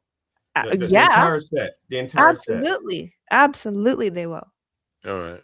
Well, we appreciate you being here. You know what? If you want to come back in February, like just to give it another little push before, that. You're welcome to. And I'm not begging you to come back but I'm just saying you're more than welcome to, and we would love to help you push the book. Thank you. I'm a dog lover. I'm a fan of yours now, and I'm going to get the book, and I'm going to call my library today, and I hope everybody will follow too. Thank you. And I'm going to check up on you. So when I come back here, I'm going to ask you about your book. About your book. Talking with Strangers, because then I'm going to do the sequel, Talking with Dogs. Talking with Dogs. That's what this show is, actually. You know, that's a whole other thing. That's right. Anyway, all right. Thank you for being here. Have a great day, and bye for now. Bye. Holly B. Gutwillinger. I get it right again, second time? Gutwillinger? Yes. Yeah. Heavy Kevin, New Zealand says we're trying to get rid of cats down here. Cats eat birds. Birds were here first. There was I don't know if you know this, but there was an old woman who swallowed a fly. I don't know why she swallowed a fly. Perhaps she'll die. I did not know that. What's the prognosis now? I mean, has she died yet? There was an old woman who swallowed a mouse. I don't know why she swallowed the mouse to catch the fly. I think the spider was the one to catch the fly because the spider wiggled and so you know this woman inside her. You know, well, I think I remember reading it in I think it was Time Life magazine, or Time before it became Time Life. It was a whole series about this woman. Yeah, there used to be 2 different magazines, and then they merged it into one. What the hell is that? I think so. But yeah, because I think actually Time was following the old lady that followed the fly. Life actually had this exposition about the old lady that lived in the shoe. Right. And at some point, I think the two actually became roommates. Well, Reed Davis is due here in like 30 seconds, and he's not here yet. And he wrote to me and said, first of all, he booked Tuesday morning. And then when I gave him the link, he said, Tuesday morning works for me. Like, yes, it better work for you. You put it on the calendar for today. So I don't know where he is. And he's due here now. That 30 seconds is up. He's due here right in 3 seconds, 2 seconds, 1 second. And he's not here. I need to go get more coffee. And instead of letting you, putting you on the spot and talk about how you're fired. It's okay. You can put me on the spot. No, I can't. I want to play Broken too. Just a little bit of it while I go get coffee so that nobody sees you. What, you have something to say? Would you like to just be on the spot, Johnny? No, I was just going to share something that was sent to me, but that's okay. Okay. One of our people in the chat room sent me a rendition of what my face would look like if I played in a funk band. Here it is. This is Funky G, an honorary member of the Tripsville band, bass player. I did not realize my cheekbones were. That looks like me. That actually is a very good rendition of me. I'm. It's a lot younger, but yeah, I was very impressed when I saw that. That was my first look was that they got a picture of my brother Bryant, one of my older late brothers. But I realized that yeah, that's me. I like that. Thank you very much. I appreciate that. Now Matt has slipped off to get some drugs, I think. No. Wait, no. You what we do this. Why? That, not that. This, and then this. I don't know. When you have this guy soloed out like that, I could not add myself back to the screen. That's so weird. Did you see the picture? I did. Funky G. Yeah, Funky G. And why was that picture up? I am an honorary member of Tripsville.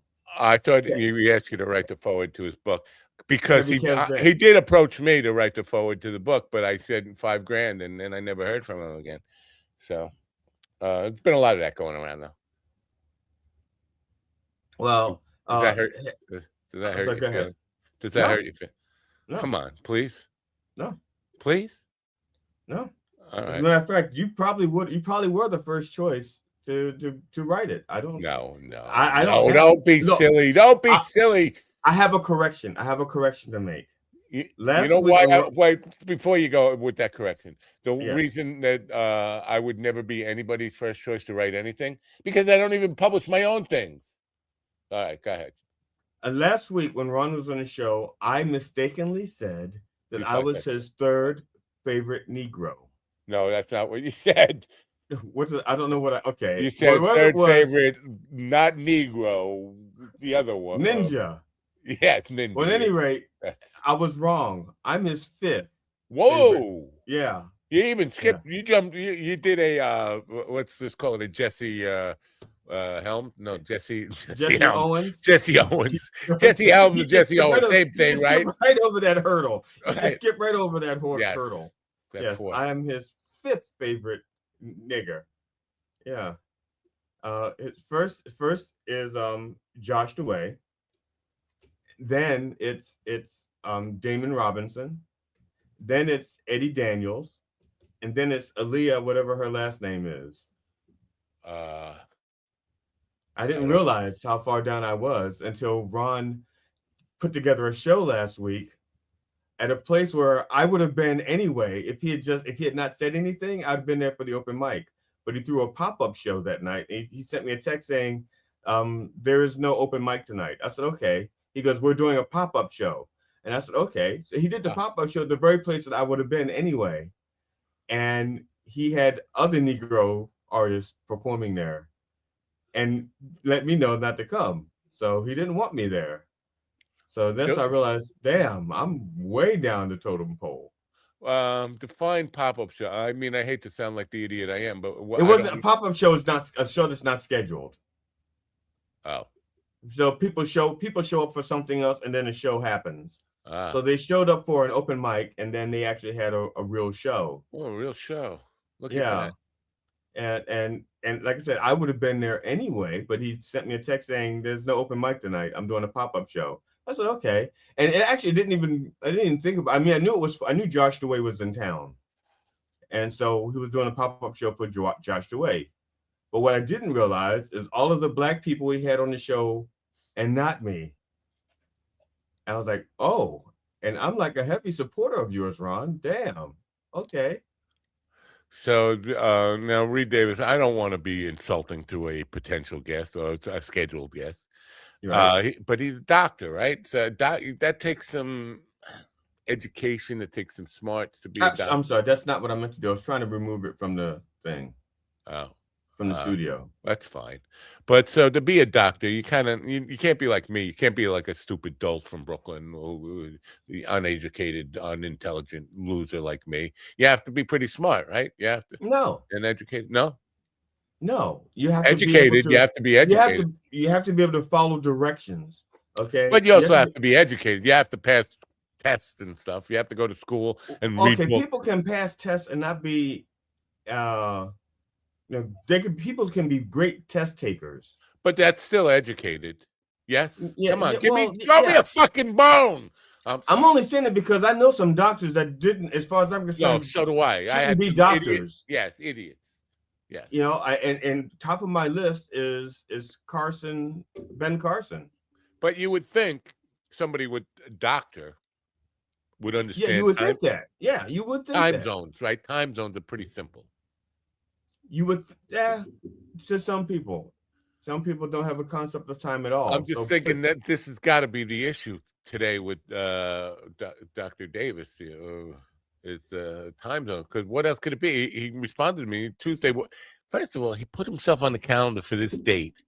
And then when I send him, and it says right when you do that, you will get the link on the Sunday before. Sunday, I send him the link. He says, Tuesday works for me. It should work for you. You picked it. You see it, there he is. There he is. I'm assuming it can't be a time zone issue because he's like only a couple of minutes off, right?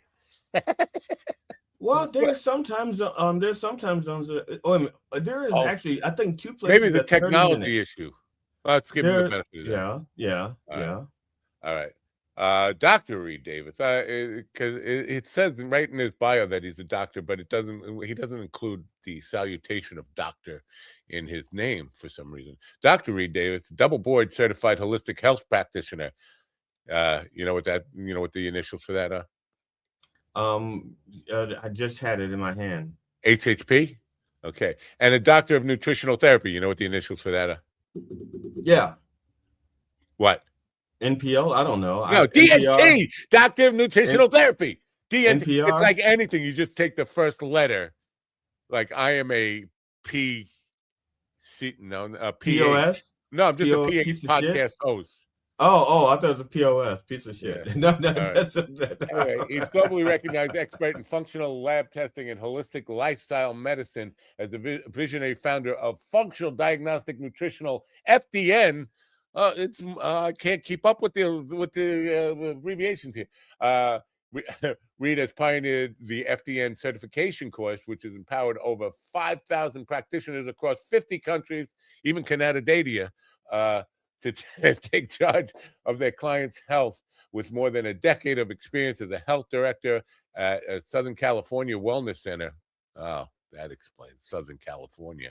So it's 7:15 there right now. It's almost 7:20, and I'm just taking too long to read this. Reed personally guided over 10,000 clients to optimal wellness. He's here now. Let's say hello to Dr. Reed Davis. Good morning. Hey, good morning there. I was listening to your banter. I was a couple minutes late. For some reason, I told my wife 10:30, and it's a good thing I sat down at my computer a little earlier than that. Yeah, hi, guys. Looking good. And you know what? Can I ask why? Because you're a doctor. Why isn't it Dr. Reed? You don't love that respect that you get with the it's because I'm not a medical doctor. I don't feel like that's appropriate. I don't know.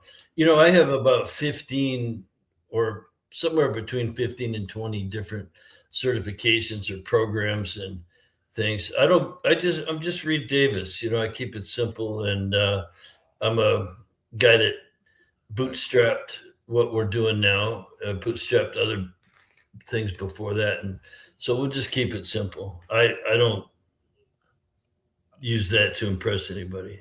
Okay, I got your website up here, and then sooner or later I'm gonna share this. This is the Amazon link to where your books are. The Gap, and what is this?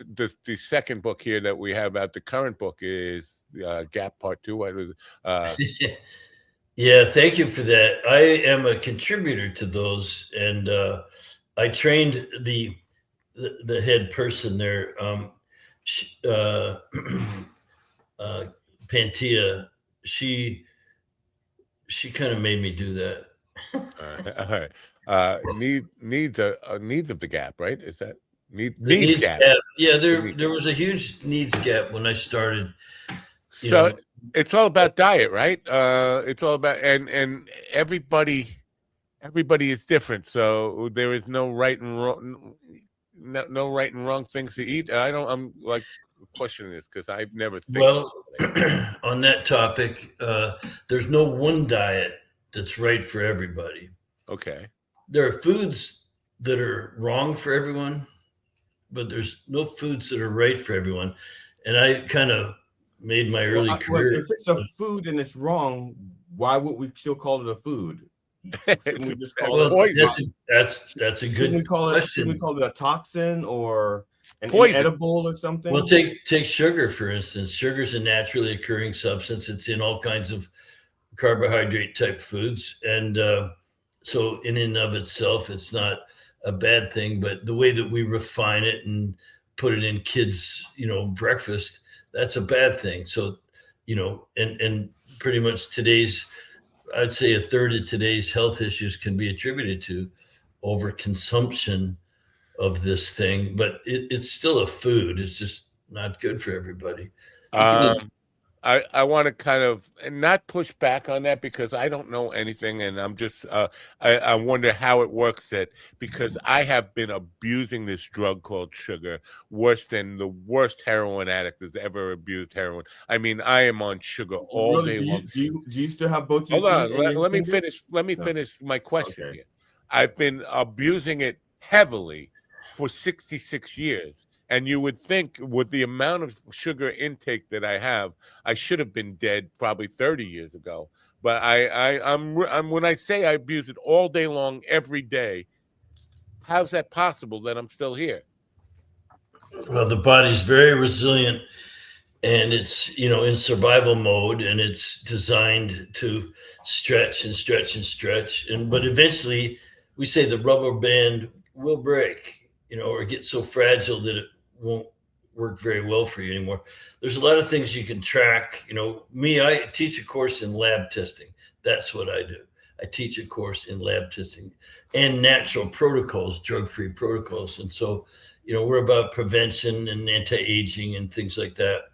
But so the best thing to do is to get checked out, see someone that can take your measurements that would be warning signs that you're headed for trouble. You can still be here, and you could even be functioning pretty well. If your mind works and if other things work too, then you feel pretty good. Like, hey, I'm doing okay.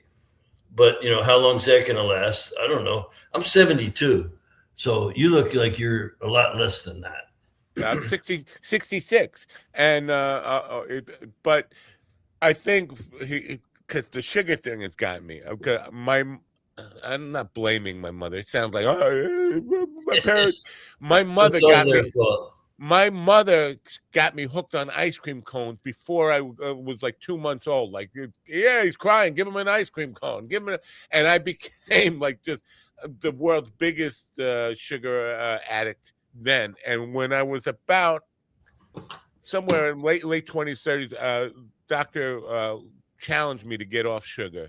and it was the worst 48 hours of my life. Like nothing in processed sugars. Look on the ingredients of anything you eat, no sugar at all. And by the time 48 hours of that were done, I was a homicidal, suicidal, every kind of cidal maniac. So that it's just a really hard one. And so a lot of our habits, our bad nutritional habits, start really young, and trying to break those habits or change those habits becomes harder the longer. I agree with that. So let me tell you a little story that'll put it in perspective. I worked in a clinic for 10 years. I ran thousands of labs on thousands of people. Had every kind of patient coming in with every kind of problem you can think of. And one lady was coming in, and we were having this discussion about kids and their diets. And she said, well, Reed, I am a principal of 5 different Montessori schools. So Monday through Friday, she went to one school 5 days a week. So, and she told me that recently she just started sitting in on parent-teacher conferences, which means you have some misbehaving child, someone who's whacked out on whatever, young kids. And she sat in and she started asking the kid one question: what did you have for breakfast today? What percentage, Matt, do you think, or GD, what percentage do you think ate some sugary, crappy cereal? Oh, 105%. 100%. Yeah, exactly. So you got it right. So listen, this is where we're I mean, it's why there's such epidemics today, because it's endemic that we have an epidemic. We build it in, and it's kind of a crime. And I've trained thousands of practitioners to go out there and try to change it, but it's one person at a time.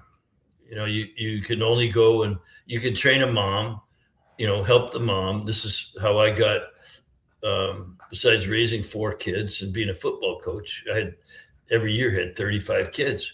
But you try to start there, see where it goes. Yeah. It just seems like the longer we let it go, we're talking about kids now, the longer we let kids keep these bad habits up, the harder it is. And then you're going to end up being an old guy like me who just finds it impossible to break bad habits. So difficult. Yeah. Very difficult. Yeah. You got to have something driving you from the inside, because the outside, the environment you're in is just way too conducive to unproductive behavior. Yeah. I want to come back to this idea of everybody being different and metabolisms being different. And I'm not sure if the title Needs Gap basically addresses this, but I think the title seems to suggest that it does. How do we determine who had protein, a lot more protein is good for you, or a lot more carbohydrate? How do we what is that based on? Yeah, good question. So it's based on heritage, genetics, and you really can't get away from it. So let me put it this way. You have 2 parents, 4 grandparents, 8 great-grandparents, 16 great-great-parents. Now, go back enough generations, and how many people do you think that you got some genes from, some cells? You got your grandfather's nose, but you got your great-great-great-great-great-grandfather's ears, something like that. So you've got all these cells in your body that have inherited some traits from previous ancestry. Typically, we like to go back about 500 generations. Imagine the number of influences you have. The good thing is, though, is back then, they didn't travel. They weren't jumping on boats and airplanes and going and, mixing the blood, so to speak.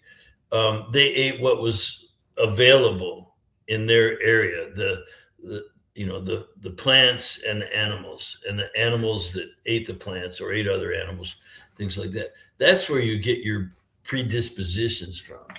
So that's one thing. The other thing is, well, what determines the right diet for me, for you, or for GD? So you got and all the kids and stuff.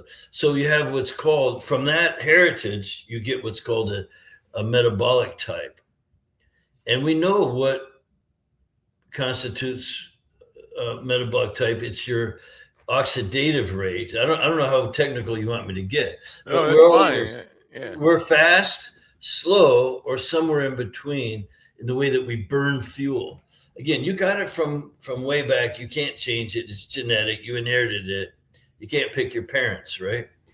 So you inherited this genetic potential to be a lot of things, superstar, whatever. I will never be an NBA star. I didn't get. Well, not now. You started. I didn't inherit those genes. Wrong parents for that. But you look more like a Mets second baseman, if you ask me. So it's got to come down to oxidative rate is the main qualifier, and that means how fast do you burn fuel? How fast are you oxidizing fuel? You burn fuel in cells. Cells know what their job is. Thank God we don't have to train our cells what to do. They know what their job is. They just need to produce energy at the right rate, quality, and quantity, and to do their job. And that's based on carbohydrate, fat, and protein fuel mixture. Carbs, fats, and proteins. This is why you hear some people are more of a protein type. They're generally speaking fast oxidizers. They burn fuel fast, so they have to have slow burning fuel. If they carbohydrates, they burn them up too quick. That's like putting paper on a bonfire to a fast oxidizer. Right. So you have these genetic fast oxidizers. They have to eat a lot of meat and fat, and meat contains a lot of fat. And the more fast oxidizer you are genetically, like if you're I'll use the word Eskimo because everyone knows who I'm talking about. Very fast oxidizers, they can live on fat. Why? Because they're so fast oxidizing, they need that slow. Those are the big logs that they can burn and go all day, all night, whatever it might be. Now, take the Quechuan Indians from South America. They all live like above 8,000 feet. They eat potatoes and corn. Very high starch and carbohydrates because they're very slow oxidizers. It's genetic. It's built into the bones. You can't change it. And if you flip-flopped, matter of fact, I'll just tell you another really quick story. My cousin was a priest up in Canada, an Anglican priest. And he must have been a bad priest because they sent him north. They sent him up they kicked him out of Toronto. They said, hey, man, we're shipping you to the Arctic. So they ship him to the Arctic, and I was talking to him. Or he was so good that he made the other ones look bad, and they had to get rid of him. That's what he says, I says, nah, man, you messed up somehow. And I actually know what it was. Anyway, so him and his wife and kids, they move up to the north, and his parish is 2 Cree Indian villages. And they're all fast oxidizers. They're genetically bred. They're not quite Eskimos. They're down a little farther south. They're eating caribou and salmon and that kind of anything they can trap or catch in the streams. He said the best fishing he ever did in his life and stuff like that. But I asked him once, who's their medicine man? What happens if they get sick? He goes, well, I'm their medicine man, thinking I was talking on a spiritual level, like I'm their medicine man. I'm their priest, I said, no, if they get sick, like, snotty nose or whatever. He goes, because I wanted to hear about the witch doctors or something. Who's the village, He said, oh, no. He goes, they're all sick. And they just go to the government clinic and they get their medicine, whatever it might be. And guess what? They're all diabetic or obese or both or pre-diabetic, things like that. They have the highest suicide rate in the world. They have the highest alcoholism rate in the world. And I would contend, I've been doing this a while, I believe wholeheartedly, they're just eating the wrong food. They're eating the Tim Horton donuts and the spaghetti houses and the fried chicken and all the crap that the more European, inhabitants moved up there for copper mining, gold mining, other precious minerals and things. So they move up there and they set up all these factories and mines and stuff. And then they kind of actually cut off. They start spoon feeding. Like wasn't a pun, but I guess it comes out to be one. They start feeding the natives of the area the shit that makes them sick. So that because they're fast oxidizers, are eating too many carbs, which is a slow oxidizer food, and they get sick. Now, if you went down so that's the truth.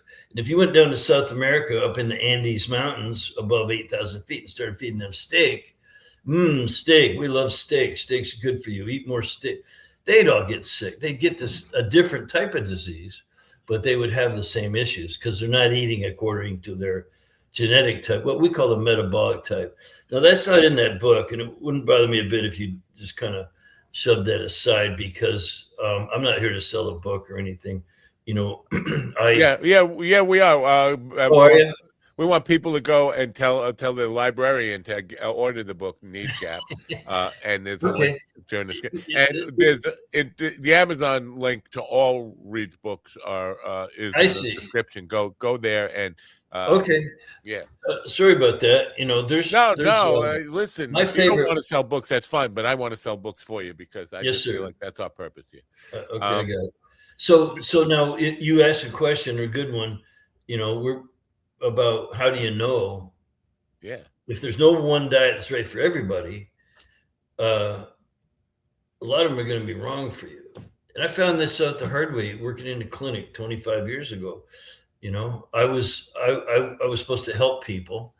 I switched from environmental law and conservation, saving the whole planet, air, birds, water, trees, bees, to just people because I got really interested in it.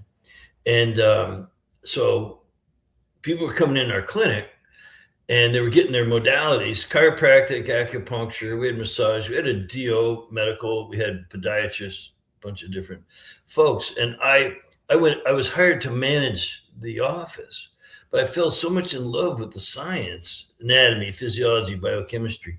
And I started talking to all the patients and they were all sick too. That's why they're coming in, of course, but they wanted an alternative. They didn't want another diagnosis and drugs. So I just, thank goodness. And that I had the opportunity to run these functional labs. Like back then it was alternative or standard. There wasn't much in between. The idea of complementary and integrative was just coming around back then. And so I had to, because I wasn't a doctor, I had to study nutrition and other things and run these labs and find out what was wrong with the people. Like what's really wrong. And the doctors there laughed at me. Good luck with that. We can just diagnose and prescribe and we're done with it. You, Reed, you're going to have to figure out what's really wrong with them and then teach them how to fix it. So my point that I was getting to was I saw them coming in, getting their modalities. The office is making a lot of money. And I started asking people, well, how's it really working for you? How are you really doing? Like I see you 3 times a week. Oh, it's okay. Yeah, I'm working with it. Yeah, I'm getting along okay. I said, well, the truth is it's not coming in the office. It's going to fix you. It's going to be what you do at home. Well, what do you mean? So I spent the next 10 years running thousands of labs on thousands of people and sitting at home with stuff to do. And the acronym I came up with for that, it's in that book there, I think, DRES is diet, rest, exercise, stress reduction, and supplementation. It spells dress if you put the letters in the right order. And so when it comes to the diet part, it took me a couple of years to figure out what I just told you about metabolic typing. That, well, there is a way to find out what's the right food for you, Mrs. Smith. So it's what you do at home. It's not coming in the office.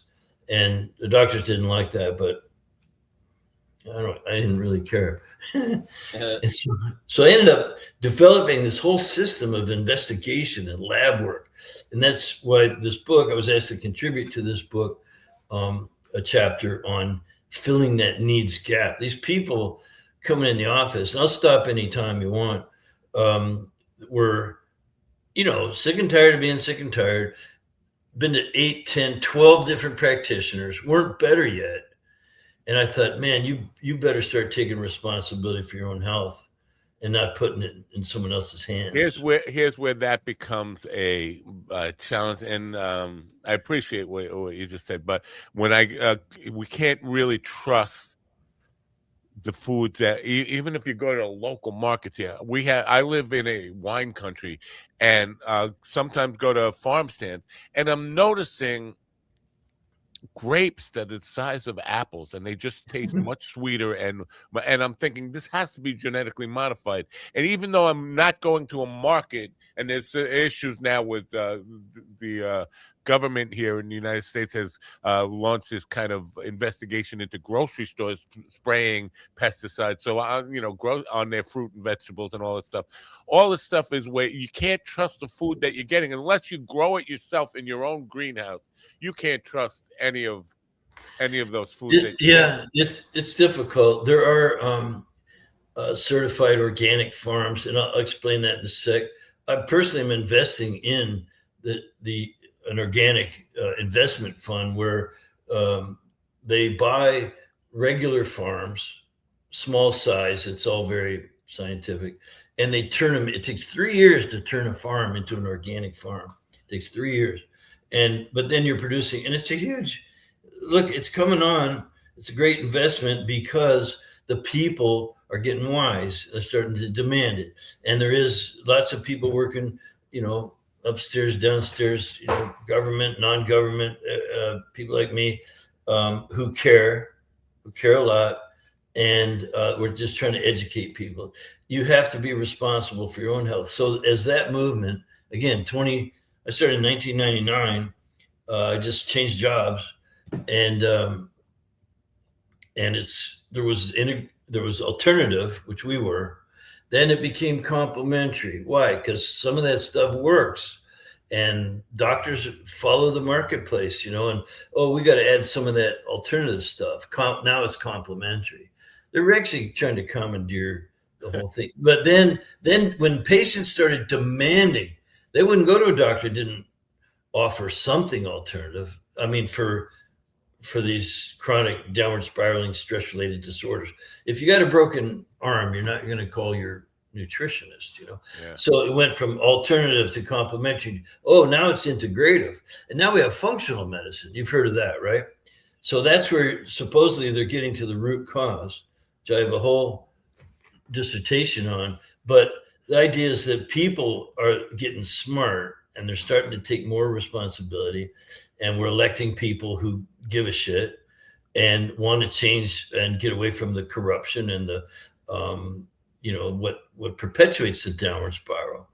And it's amazing how far they got. Are they getting smarter though? Because I'm not trying to play devil's advocate here. Am I, TD? Am I playing devil's advocate? Do it. I don't it's think just I don't know. I feel people are getting more agenda driven, especially not especially, but definitely when it comes to food. We had this no gluten free movement, and now recently I'm hearing the war on protein has been over. I never heard about the war on protein being started. Where did this? But these people get on these agendas where. Are you working for a bread company or something? Why are you selling? It just feels like when you say getting smarter, I think people get agendas, and they come back to this idea. What worked for me is going to definitely work for you, and then I feel good because I'm on a gluten-free diet. Everybody needs to be on a gluten-free diet now. Go ahead. Please respond to that. Well, you're right. There's an agenda, and commercial interests aren't going away, but the control over industry that's been what it is monopolization. So there's nothing wrong with industry and people working hard and raising good food and distributing that, and it might be their agenda. Yeah, they're going to sell what they're selling, but the monopolization of food has been bad for the people. So it's when we call it big big agriculture, drugs, and you got these monstrous companies that influence a ton of they have a lot of power and influence. And so we're finding out that, it's just like with cigarettes. We were lied to about cigarettes. Cigarettes are fine. You can go back into the 50s and find John Wayne doing cigarettes for camels. Oh, they're good for my throat. You could find doctors doing commercials for cigarettes. My mother was smoking my mother was smoking a cigarette and drinking a martini in the hospital room the night she delivered me. So. I can remember when my grandmother was dying, my dad and I sitting in the waiting room and him smoking a cigarette. They would come around, and they were good for you because they would reduce your stress or whatever. Yeah, think about it. We used to get on airplanes and they'd have the smoking and stuff. So so the same way we were lied to about cigarettes, and we've been lied to about a lot of other things, including these consumables that have destroyed the health of the country in a way. I mean, that's just my personal belief, but there's a lot of people much smarter than me who have sorted it out from a scientific level. And I'm a big follower of those people. And I try to be objective and do my own research and stuff. And I have. So I spent since 1999, 27 years, just working with people and seeing what works and what doesn't work. Right. And man, it's really, you can say that everyone has their own unique biochemical individuality. That's true, but you can still type people, protein, fat, and I'm one of them. And so I see a question pop up. Yeah, I want to get to some of these questions. When you can finish your thought, but because we have a couple of them here, I want to address them when you're ready. Yeah, sure. This one says, "Can you explain the main course of the book?" The main course sounds like like you're going out to dinner anyway. Can you explain the main course of? Yeah, it's taking responsibility for your own health, getting educated so that you can make wise decisions and not be the subject only of whatever you're watching on TV or hearing on the radio. The commercialism, the monopolization, and so it's kind of an anti-monopoly book on. What would you look for? What would you do if you said, okay, I'm 30 pounds overweight, I'm tired, fatigued, my hair's falling out. Wait, there's nothing wrong with that, right, GD? So beautiful hair. So you get my point. You're tired, fatigued, foggy thinking, bad skin, all kinds of other dysfunction. So people get to a point when they start getting some education and taking responsibility. What it really comes down to, Matt, is the self-awareness and not buying the BS. Yeah. And so the book's about that. It's about, what if you don't, believe the commercials like you're saying? Right. And here we have a medical professional with a comment here. I'm sure that less than 2% of the patients that give a crap about their health. Among that less than 2%, there are those that only think about alternative medicine works. You need both. Well, I agree with that to a point. I don't know what the percentage is, and I think that might be a low estimate.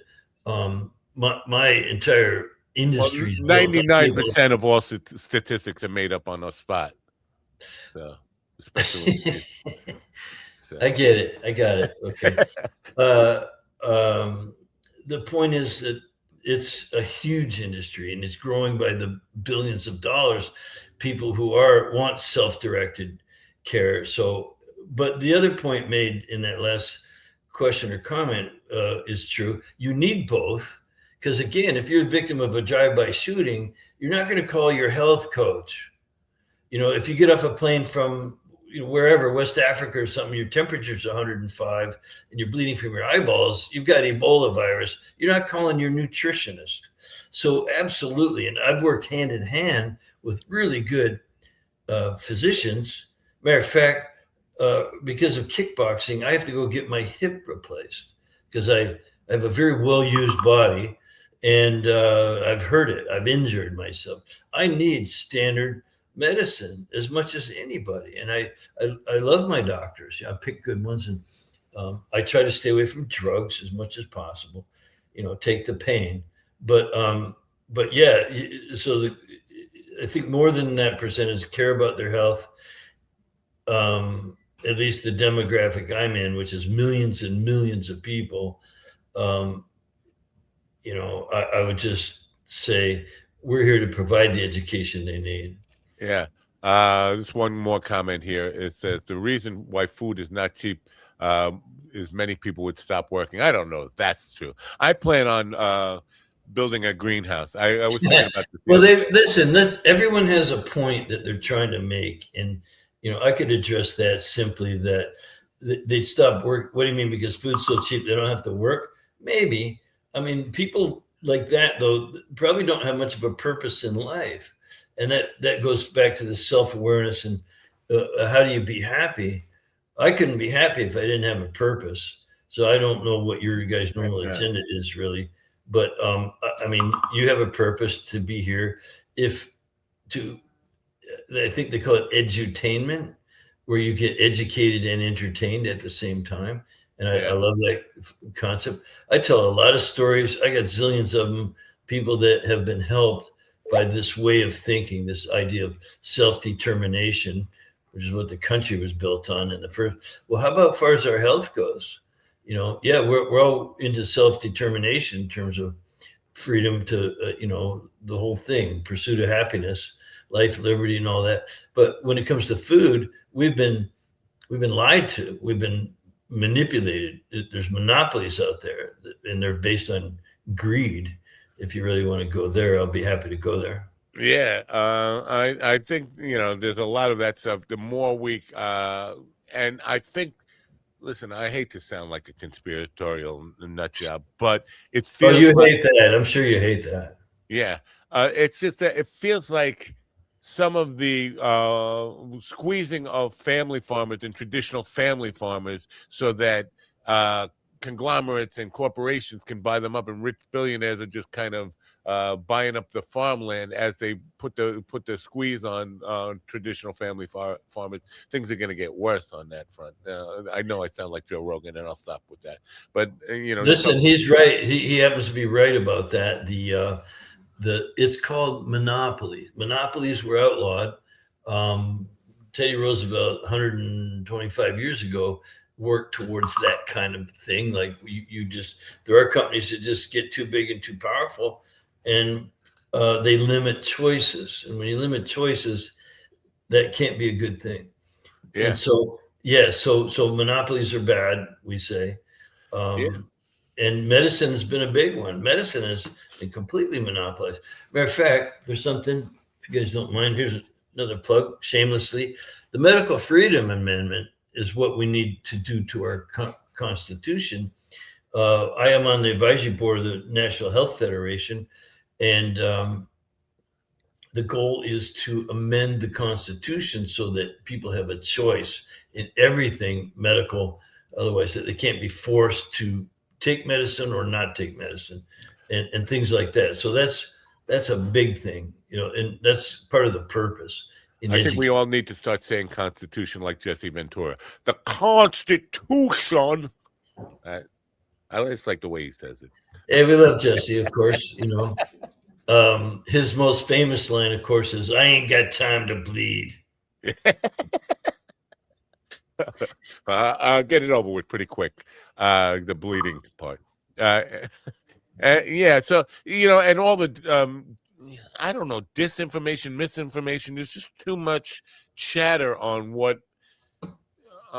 And again, it all comes down to this idea that, well, if it worked for me, it will work for you. Not necessarily. And can metabolism change, or are you stuck with what your genetic metabolism? It can change a little, but what you want is to know what your genetic predisposition is. If you ate wrong long enough, you modify metabolism in the body, which is a huge, you know, so many processes are called metabolism, but so you can affect them in a way that you start being very dysfunctional, and yet the body's so adaptive it can start to sort of work for you. That might sound weird, but what you want to have, like, I've been metabolically tested for 25 years since I found out about it, I always come out the same. You know, I eat according to my metabolic type. I keep it balanced, and you know, it doesn't mean I can't overindulge and do stupid things, but generally it's not supposed to change. You know, you got it. You got it honestly. You got it from your, you know, go back 500 generations. And by the way, there's been lots of studies by, again, people smarter than me. Weston A. Price was one, Francis Pottinger, and lots of others, Melvin Page. Some of these guys were dentists, believe it or not. They were some of the first sort of naturopathic investigators who said, look, people didn't used to have these teeth problems they're having. Where's that coming from? And obviously diet is like a major indicator, and all kinds of things. So these guys went around the world studying indigenous populations. Some were still eating their ancestral foods, and they had bright, shiny white teeth, you know, broad palates, and all their dental health was exceptional. Yeah. I want to address this comment here because Maravay, who I guess you're new here, I don't even know if I'm even saying that right. Produced by robots, wrapped by people. The last corporate job I had was robots that were doing the packaging, wrapping and packaging. So yeah, produced by robots, packed by robots, automated machines that are doing all that stuff. And at some point it's all going to be robotics, and at this point it's almost all that. I mean, from conveyor belts to everything to putting it on a truck is all done by robots now. But there's one more question that he had, or she had, I don't know who this person is. Does he think that the love in the food is important? I don't know what that means, but that's a good question. Thank you for that. I have some thoughts on it. The answer is to survive, no. Nutritionally speaking, to survive, no, you don't have to love it. But food has become and is, you know, a source of comfort and camaraderie and familial piety. There's nothing like going home for Christmas dinner, right? Or Thanksgiving or whatever you celebrate, things like that, because of the emotions it evokes. And so there's an importance in that social way, and keeping communities and families together and things like that. But in terms of straight up nutrition, you don't have to love it. You just have to eat it, you know, and it's the right amount of protein, fat, and carbs, and the right ones for you. So good question. Good discussion. For Kwanzaa, we all sit around and have Snickers bars. So listen, I was in an interracial marriage for 21 years and have interracial children, and believe me, I know all the stuff, you know, and that's what I said, yeah. So it's not all watermelon and fried chicken, then, is what you're saying. He didn't say what race. See, man, he didn't say what race. He said an interracial. It could have been. Didn't have to. I know. Could have been right. No, yeah. It could have been grays and oranges. Sushi. Yeah, it could have been sushi and no, grays and oranges. I think is the appropriate. Well, I will tell you that my ex still has chitlins for New Year's Eve dinner. So that might give you have to prove Matt right. Yeah. I'm just trying to cause outrage here to get some ratings, and so you know. Yeah, it's good. I'm playing along. You know. Well, okay. I have a question that I haven't had to say this in a while. So if I get the verbiage wrong, please forgive me. My understanding is that because you're talking about ancestry and how that affects diet. My ancestors had an abrupt change in the way we our bodies are now, at least here we from go. between Africa and the United States. The slaves that made the trip had certain things that in common biologically, because they weren't given as much water. I guess they had like maybe a higher salt content or something, so they could absorb more or something along those lines. But as a result, the blacks that survived the trip are more prone to hypertension because of the high salt, because they had to survive the trip. But those are the ones that survived the trip. So it's almost like the thing that helped them survive is the thing that's killing them here. Yes. is that something that you've found or noticed? It's a consideration that I can't argue with because I'm not informed enough to argue with it. I will say that the population in America who have African roots have certain conditions like the sickle cell anemia and hypertension and things like that. And I totally believe that it's environmental, if you want to just make that broad statement. Yeah. And so, there's something to that. Absolutely. And, it's the same thing I said about the Cree Indian village in Canada, where my cousin was their priest.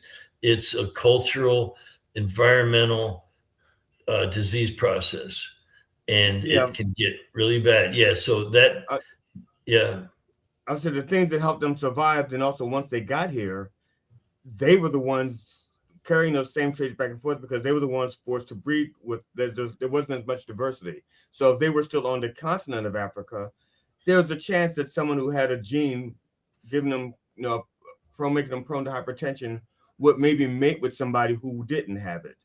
But here, if you survive the trip, you probably are prone to hypertension and so you're mating with people, which does that, and then the diet that you're given is basically the shit they don't want to eat. Yeah, the shit that it's not funny, but don't want to eat. Well, it's a great discussion. These it's also where I have an argument. Let's say there was this thing called the China study, and they went over to China and they studied the Chinese diet, and it was like, oh, they don't have any heart disease, or they don't have this, or they're healthy over there. But you bring their diet over here, and it doesn't mean you're going to get the same effect because we're not Chinese. Right. The whole idea of that ancestral requirements. And, my buddy, the best guy I know, the smartest guy I know in this, his name is William Wolcott. And he wrote a book called The Metabolic Typing Diet. And that's on Amazon too, by the way. And he talks about if you don't eat according to that genetic requirement that came from ancient ancestors, basically, you will pay the piper. His favorite thing, that you'll pay the piper. And look at us all paying the piper now. We're paying the piper, man, because we've been led down the path of, butter's no good and you need margarine instead. And, sugary cereals with artificial coloring is good for you. It's fortified. And things. So we've been led down the path, and now we're paying the piper because we're not healthy. We're an unhealthy country. We're because so much of what we eat is based upon profit margins for corporations. I mean, I'm thinking of like high fructose corn syrup. Okay, that was I can feel that immediately. My body started rejecting that. Like first, I can do sugar. And I've processed it. Okay, I mean, I'm diabetic now, but that's because of 2 years of COVID. Got a lot of issues. Dude, we got to get you straightened out, man. So it's going to require some habit forming, and you can stack certain good habits on your habits, and pretty soon you're just doing all the good ones. But because we know how to coach people up too, it's not just the science. There's getting along and helping people, and there's profit in that too, by the way. So profit's not a bad thing. It's greed that's the problem. Profit's not a bad thing. I was just saying it was some things are driven by profit margins. I'm not talking about profit. Yeah, you have to have margins. No margin, no mission. I couldn't be doing the work I'm doing if I didn't have profit margins. Wow. No margin, no mission. So and you can be charitable only when you have. So I'm going to be shipping him out to you because you said we got to get you straightened out, and I take that as an invitation. Well, I'm in Florida right now. Can't you tell by my Florida background behind me here? I thought you were in California for some reason, Florida. But yes, I love that painting behind you. I've only been here for 8 months. A friend of mine asked for a long, wide painting like that. So I'm going to do that. Anyway. My wife and I I'll be lived in shipping him Venice. down to you so you can get him straightened out, and I will appreciate that. Thank you very much for offering. Yeah, we got room. Yeah, we take in all kinds of anything that shows up at the door. We'll at least feed it a few good meals and send it down the road. Yeah. In better shape. I did like Venice. I was there when I was 55, and I was the young man in the neighborhood. I like that. Wow. Yeah, man, I'm surrounded by geezers. Let me tell you. Yeah, and I'm married to a 45-year-old. Believe me. Look at you. No wonder this nutrition thing you got going on is working out all right. I had to join the boat club. Wow. I grew up on the Great Lakes anyway, so I'm totally good around water. But yeah, I had to join the boat club, and it's a trip. Honestly, we have to kind of wrap this up right now. I do want to invite you back because for some reason, and I guess there's a lot of interest in this topic, we are blowing up the radio server on iHeartRadio. They just asked me to reduce the bandwidth because we have so many listeners on there. So wow. Good for that. The book I just took out is The Needs Gap, but I have in the description there the link to the Amazon page where you can see all Reed's books. It's worth reading. It's not just my opinion. There's other people who are like-minded with their sort of specialty. Me, I'm a diet, rest, exercise, stress reduction, supplementation guy.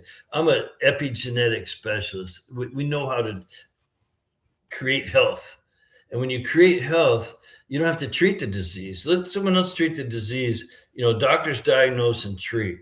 We just look at underlying conditions. We look for what we call healing opportunities. And you'll see that in the book, Healing Opportunities. That's not a medical diagnosis. That's, hey, here, look, lady, this is what's really wrong with you. Your hormones are out of balance. Your immune system's overactive. Your digestion isn't working. Your detoxification pathways are congested, and on and on. So we know the sign, how to figure it out, and then how to adjust for each individual person. And that's what the book's about. It's at least my chapter is really awesome. We appreciate you being here. Hey, thank you guys. Hey, I really liked hanging out with you. This was a little bit different. I do like 2 to 3 interviews a week. This is the best one in a long time. I got to have the most fun. Well, please do feel free to put yourself on the calendar whenever you want to come back, and not just because the ratings seem to be high on the radio this morning, but I appreciate talking to you. And thanks. Thank you, guys. Love you. Have a great day. Bye for now. That painting behind him there. Yeah, I got to do something like that. Well, Colonel Mike, Colonel Mike, General Mike, Professor Mike, President Mike, whatever. President Mike. He has asked for a painting, and he wanted to see like a gallery of my paintings. To see, I don't have it. I need to put together a gallery, but that's exactly what he wants. That long, landscape. I'm gonna take a picture of the one we have on our dining room, and I'll send it to you. It's 5 sections, but it's really, really neat. Well, the reason that one it was like a beach scene, and with Colonel Mike, President Mike, General Mike, Dictator Mike, when we were 13 years old, we were living on the South Shore of Long Island, and across the bay there was, and it's a pretty long way across the bay, there's this Gilgo Beach, and we thought as kids, we're going to take my pool raft, just me and him, and go across the bay. And this kid, Glenn, who just invited himself along, was just like, we're talking too much. And Mike jumped out of the boat, out of the raft, and decided to swim the whole way. So I was thinking that's exactly what I want to paint for him, that kind of seascape where we could see Gilgo Beach off in the distance and him swimming forever towards it. I thought, because he doesn't really know. He's just like, I got a big white wall here. I want an original Matt Napo. And this is the thing that sustained me, is that people will have my paintings after I'm dead, and then they can sell them at a profit. What I thought would sustain me was that people would have my babies after I was dead, but that's not going to quite happen. Why were you leaving frozen sperm or something? Well, it's only frozen until the spring, and then it melts outside, and That's true. So by the time it's only frozen for a season, and then All right, what'd you do with our people? You know what? Our people chain. Marve, am I saying that right? Marve. Marve. I would say Marve. All right. Where you from? Who are you? Are you man, female? You male, female? Where you from? Where has he or she been with us before? Do you recognize that person? The name sounds familiar, but then again, there's in my community, there's like you can't swing a dead cat without hitting somebody with a Marve in their family. What's this slinging dead cats? Is this a big thing that goes on down there? You know, down there in Maryland. Well, down there in Maryland. Actually, I think the expression was you can't swing a cat. But I think after all these years, I think by now the cat's dead. Yeah. Unless you got another cat to swing. They die. That's yeah, it's sad. It's sad. But what did you do with Sunshine? Did you No, she was on Governors today. On Governors? Yeah, she was on Governors. I should go over to Governors and see what we do with numbers over there. I don't think we do big numbers there, right? Not big numbers. But But because it's Governors and we are, I just radio just dropped off to almost nothing from like blowing up the set. So Dr. Reed Davis there, he doesn't like being called doctor because he's not a medical doctor. But apparently there's a lot of interest in this whole nutrition stuff. Belgium, I think I subbed over a year ago. Subscribed. Subbed. I thought sub for you, sub for me, as a musician, when you hear sub. Yeah, that's exactly what that's what my brain went to. Yeah.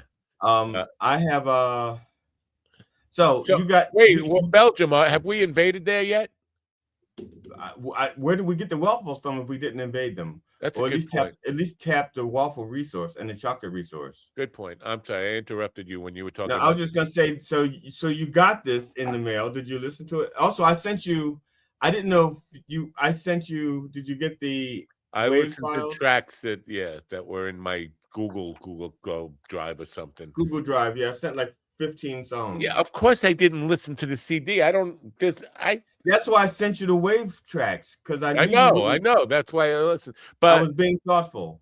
I appreciate that John sent me this lovely thing, especially after I turned him down for writing the forward in this book. Brian sent it, not John. Oh. Anyway, John doesn't give a shit about you. He loves me. No, let me stop. How come he called me then and begged me to do the forwarders? But he said I got this. He dialed the wrong number. Oh. Anyway, that didn't really happen. I'm just lying because I know it hurts. He's going to cry after the show. Why would I cry? One of my closest friends. I'm his sixth. I just found out that I'm his seventh favorite nigger. You cry a lot. You cry every day. I'm his seventh favorite nigger. Look for reasons to cry. And just last week I was his third favorite. Now I'm seventh. Yeah, you're a crybaby. So, but I listened to the whole thing. A couple of songs I listened to it like 2 or 3 times. Wow. I like it. Again, I am a Crack This Guy fan, and I think it's true to their form. Are we selling CDs now? Because I don't know if you know this about our audience, but they don't buy shit. They don't. Well, like I said, I listened to it. According to Ian, everything they're going to be coming on the Palumbo will be coming on the show to promote the CD and the book. So, when is that? I don't know the answer to that because I don't look at the calendar. The CD is out. When is the book coming out? I don't know the answer to that. Yeah, because they just added the forward. They just added the forward. So you say that forward. You say it like you're from Brooklyn or something. Forward. Forward. Okay, forward. Right. What are you from? You're from down there in Maryland. Down there in Maryland, but you sound like you're from up here in Brooklyn. That's because I'm an eclectic individual. I did a party the other night in Lynbrook, Long Island, and I explained to these people that there's a guy. I don't know if you know about the guy. There's a guy on Facebook who goes around Long Island and he does these things. How this town, the history of this town, how it got its name. And he said, he comes out with this premise that you're never going to guess how Lynbrook got its name. And I'm like, they took the Brooklyn and kind of switched it around. And like it just seemed to make sense. And he goes through this whole story about how there was this guy who owned all the land, and the people that he was a monopoly, and they didn't like him. And most of the people were from Brooklyn, so they just took the land and put it in the front of Brook. I was like, see, it wasn't that. Oh, you'll never guess. I guessed it in the first second. So I brought that up at the party for a bunch of people at Lynbrook, and they were like, "Really? Like, how does that not? How do you? It just right? It's just kind of." No. Yeah. Have you ever been with your wife and you're having a conversation? She says, "You'll never guess such and such." Yeah. And either like you nailed it on the first one, or you really have no fucking idea. Yeah. Like you give your first guess, and she goes, "No." Then you're like, "Well, can I have no idea then?" Because that's exactly Yeah, you lost me at have I ever been with my wife? No, I've never been with my wife, and I'm trying to avoid being with my wife. This is why I'm in here. I'm kidding. I'm ready for breakfast. What do you got? Eggs and spinach. I got eggs and spinach. 4 part spinach, 1 part egg. I think she's off that. No, but you just pissed her off. You just pissed her off. So it's I pray that she's off that. It's coming back. Yeah. So tomorrow we got Granite Sounds. Is that Granite Music? What is Granite Studios? Whatever. Yeah, Preston, 2 people from Colton Barris and cowboy music, and Prescott, Arizona's Granite Music Sounds. What is it?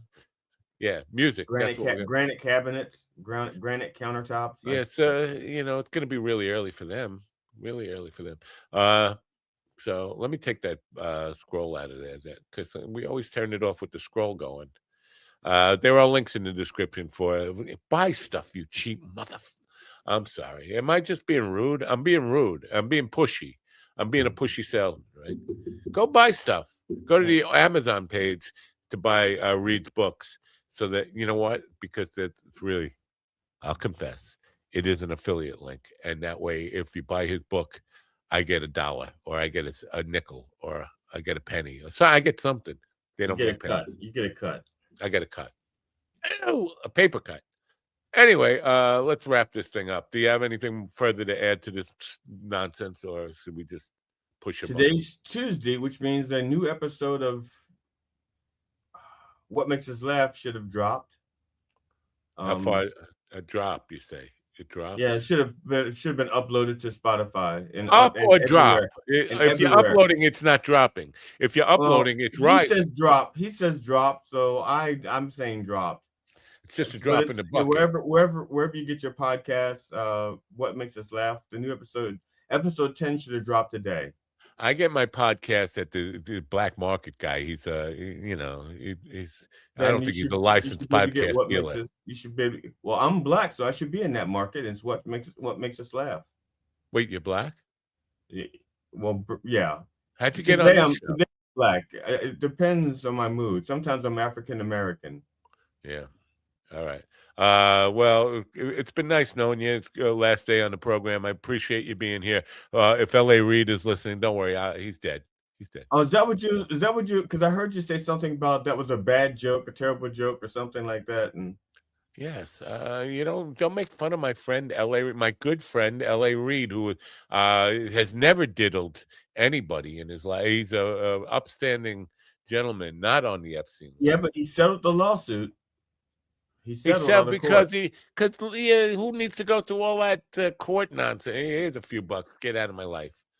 Well, which sends a bad message to people who might want to sue you. Like now, everybody's going to sue you if you're going to settle that quick. Oh yeah, I'm going to look. When my mom was on her deathbed, when she was on her deathbed, it was myself, her, my nephew. Actually, there's a few of us in one bed. There's a few people in the room with us, but I got everybody to leave the room except for my mother. Well, I couldn't ask her to leave, but it was her room, and my nephew and myself. And so I asked my mother. I said, "Mom, you've always said that you would do anything for us kids, for your kids." And she goes, "Yeah, I meant it too." And I said, "Well, I need you to do me a favor." She goes, "What?" And I said, "I need you to make a dying declaration that Bill Cosby raped you." And she goes, what? She goes, I will not do. I said, so you don't want us, so you won't do anything for your kids. I said, you could set us up for life. All you got to do is say, Bill Cosby raped you. It's a dying declaration. Who's going to challenge it? You'll be dead, you know? And she goes, first of all, you can't put us alone together. I said, that's why Mark is here. Tell her, Mark. And so it turns out that we could put them together in this, in the same space at the same time for about 4 hours. Huh. So I said, Bill Cosby can't be any place for 4 hours without raping somebody. Why not you? But because I'll tell you why not her, because she's too old. He liked them young. He was the same age. Yeah, that's what I mean. He liked them much younger than him. Like when he was 40, he was raping 20-year-olds or something. Well, so anyway, not raping. Raping. Well, raping. The point Ruffian. The point is that she did not do it because she does not love us. She said she would do anything for us, and she lied. My mother lied. It started off with the Santa Claus and the Tooth Fairy, and she lied about that too. My mother was a liar. Who is this sitcom, the sitcom person? Do you know this person? I don't know, but he's claiming to have been roofied by Cosby. Because of the wonderful things he does. How about that? Where is that from? Oh, Wizard of Oz. Come on. Oh, Wizard of Oz. That's right. I didn't know. The Dorothy, the original. The Wizard of Oz. Yeah. How about that? Jello pop. How about a Jello pop for you? Everybody has to take a roofie before they come into the Emerald City. They call it the Quaalude City instead of the Emerald City. All right, I have work to do. I gotta get out of here and just go do some work because I don't know if you know about. I'm behind in my work. You're behind in your work? Yeah, I got thrown off by two things. A little old lady, I kid you not, a little old lady came to our door asking for help with her phone. A little 82-year-old lady. My wife says to me, "There's somebody in our driveway. Somebody pulled in our driveway." And I went, "Okay, I'll check it out." And she goes, "It's a little old lady getting out of the car. She's walking toward the door." I said, "Oh, okay, all right." So I go out there, and I'm in my bathrobe, in my stocking feet, because it's and it's like 34, 35 degrees out there. I was out there for like an hour helping her with her phone. And my wife says, "You are so patient. You are so kind. You helped her with her phone." Helping her with what? What's the problem? She kept getting this letter to invite her to connect to people on Nextdoor, the Nextdoor app for your phone. So she went next door? Actually, she came 2.7 miles because she lived around the corner. She was trying to find somebody who lived on my street, which is how she wound up on my street. But she didn't have their address. And so she just started and our street has like 2 dead ends, you know? And so she started at my end of the dead end looking for this woman named Danielle Pollard, who I found on Nextdoor. And I reached out to her and I said, "There's an 82-year-old lady here at my door looking for you. Her name is Patsy, and she's trying to find you." And Danielle never got back to me. So anyway, I helped her with her phone. So to answer Stephen's question, no, the story does not get better. It gets much worse. It gets much more boring, much more I want to just slip my wrist. Actually, what's this? Jackie has a better ending, better interjection. Jackie says, "I'm so glad I missed that one." Right. All right, so I'm not going to play that song I usually play because I have one loaded up here. So don't forget, tomorrow, Granite Music Sounds, Granite something, Granite Studios, something Granite. Taking things for granted. Pomegranate. Yes. How about that? I mean, you got, hey, you don't know what, hey, this Granite guy, State. Brucey, the old Coke dealer. He had this thing with his thumb. Hey. And he would do that all the time. Hey. Did he stick it in a plum? Brucey's dead. Oh, did he? Well, did he stick it in his plum? Stick it in a plum before he died? I don't know how he died or what happened. What happened with his thumb? I think they left his thumb to science or something. Anyway, come back tomorrow for Pomegranate. Hey, And don't forget to turn on your broken radio.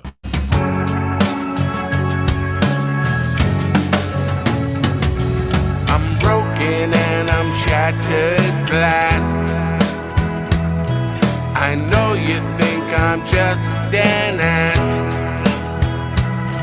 but if you look beneath my scars, you'll find that I'm just like you are.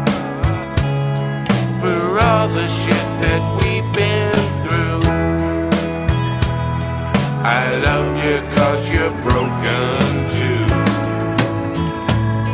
I'm broken and I'm beaten down. I know you think I'm just a clown, a damaged and a mangled mess, 'cause I can't see that I've been blessed. Inside of me, inside of you, I love you 'cause you're broken too. I could die alone, but give a dog a bone. He's loyal and he's always true. I'm broken and I'm bleeding too. I know you take me for a fool. I am without a shred of pride, wounded from a trust that died, and you don't even have a clue. I love you 'cause you're broken too.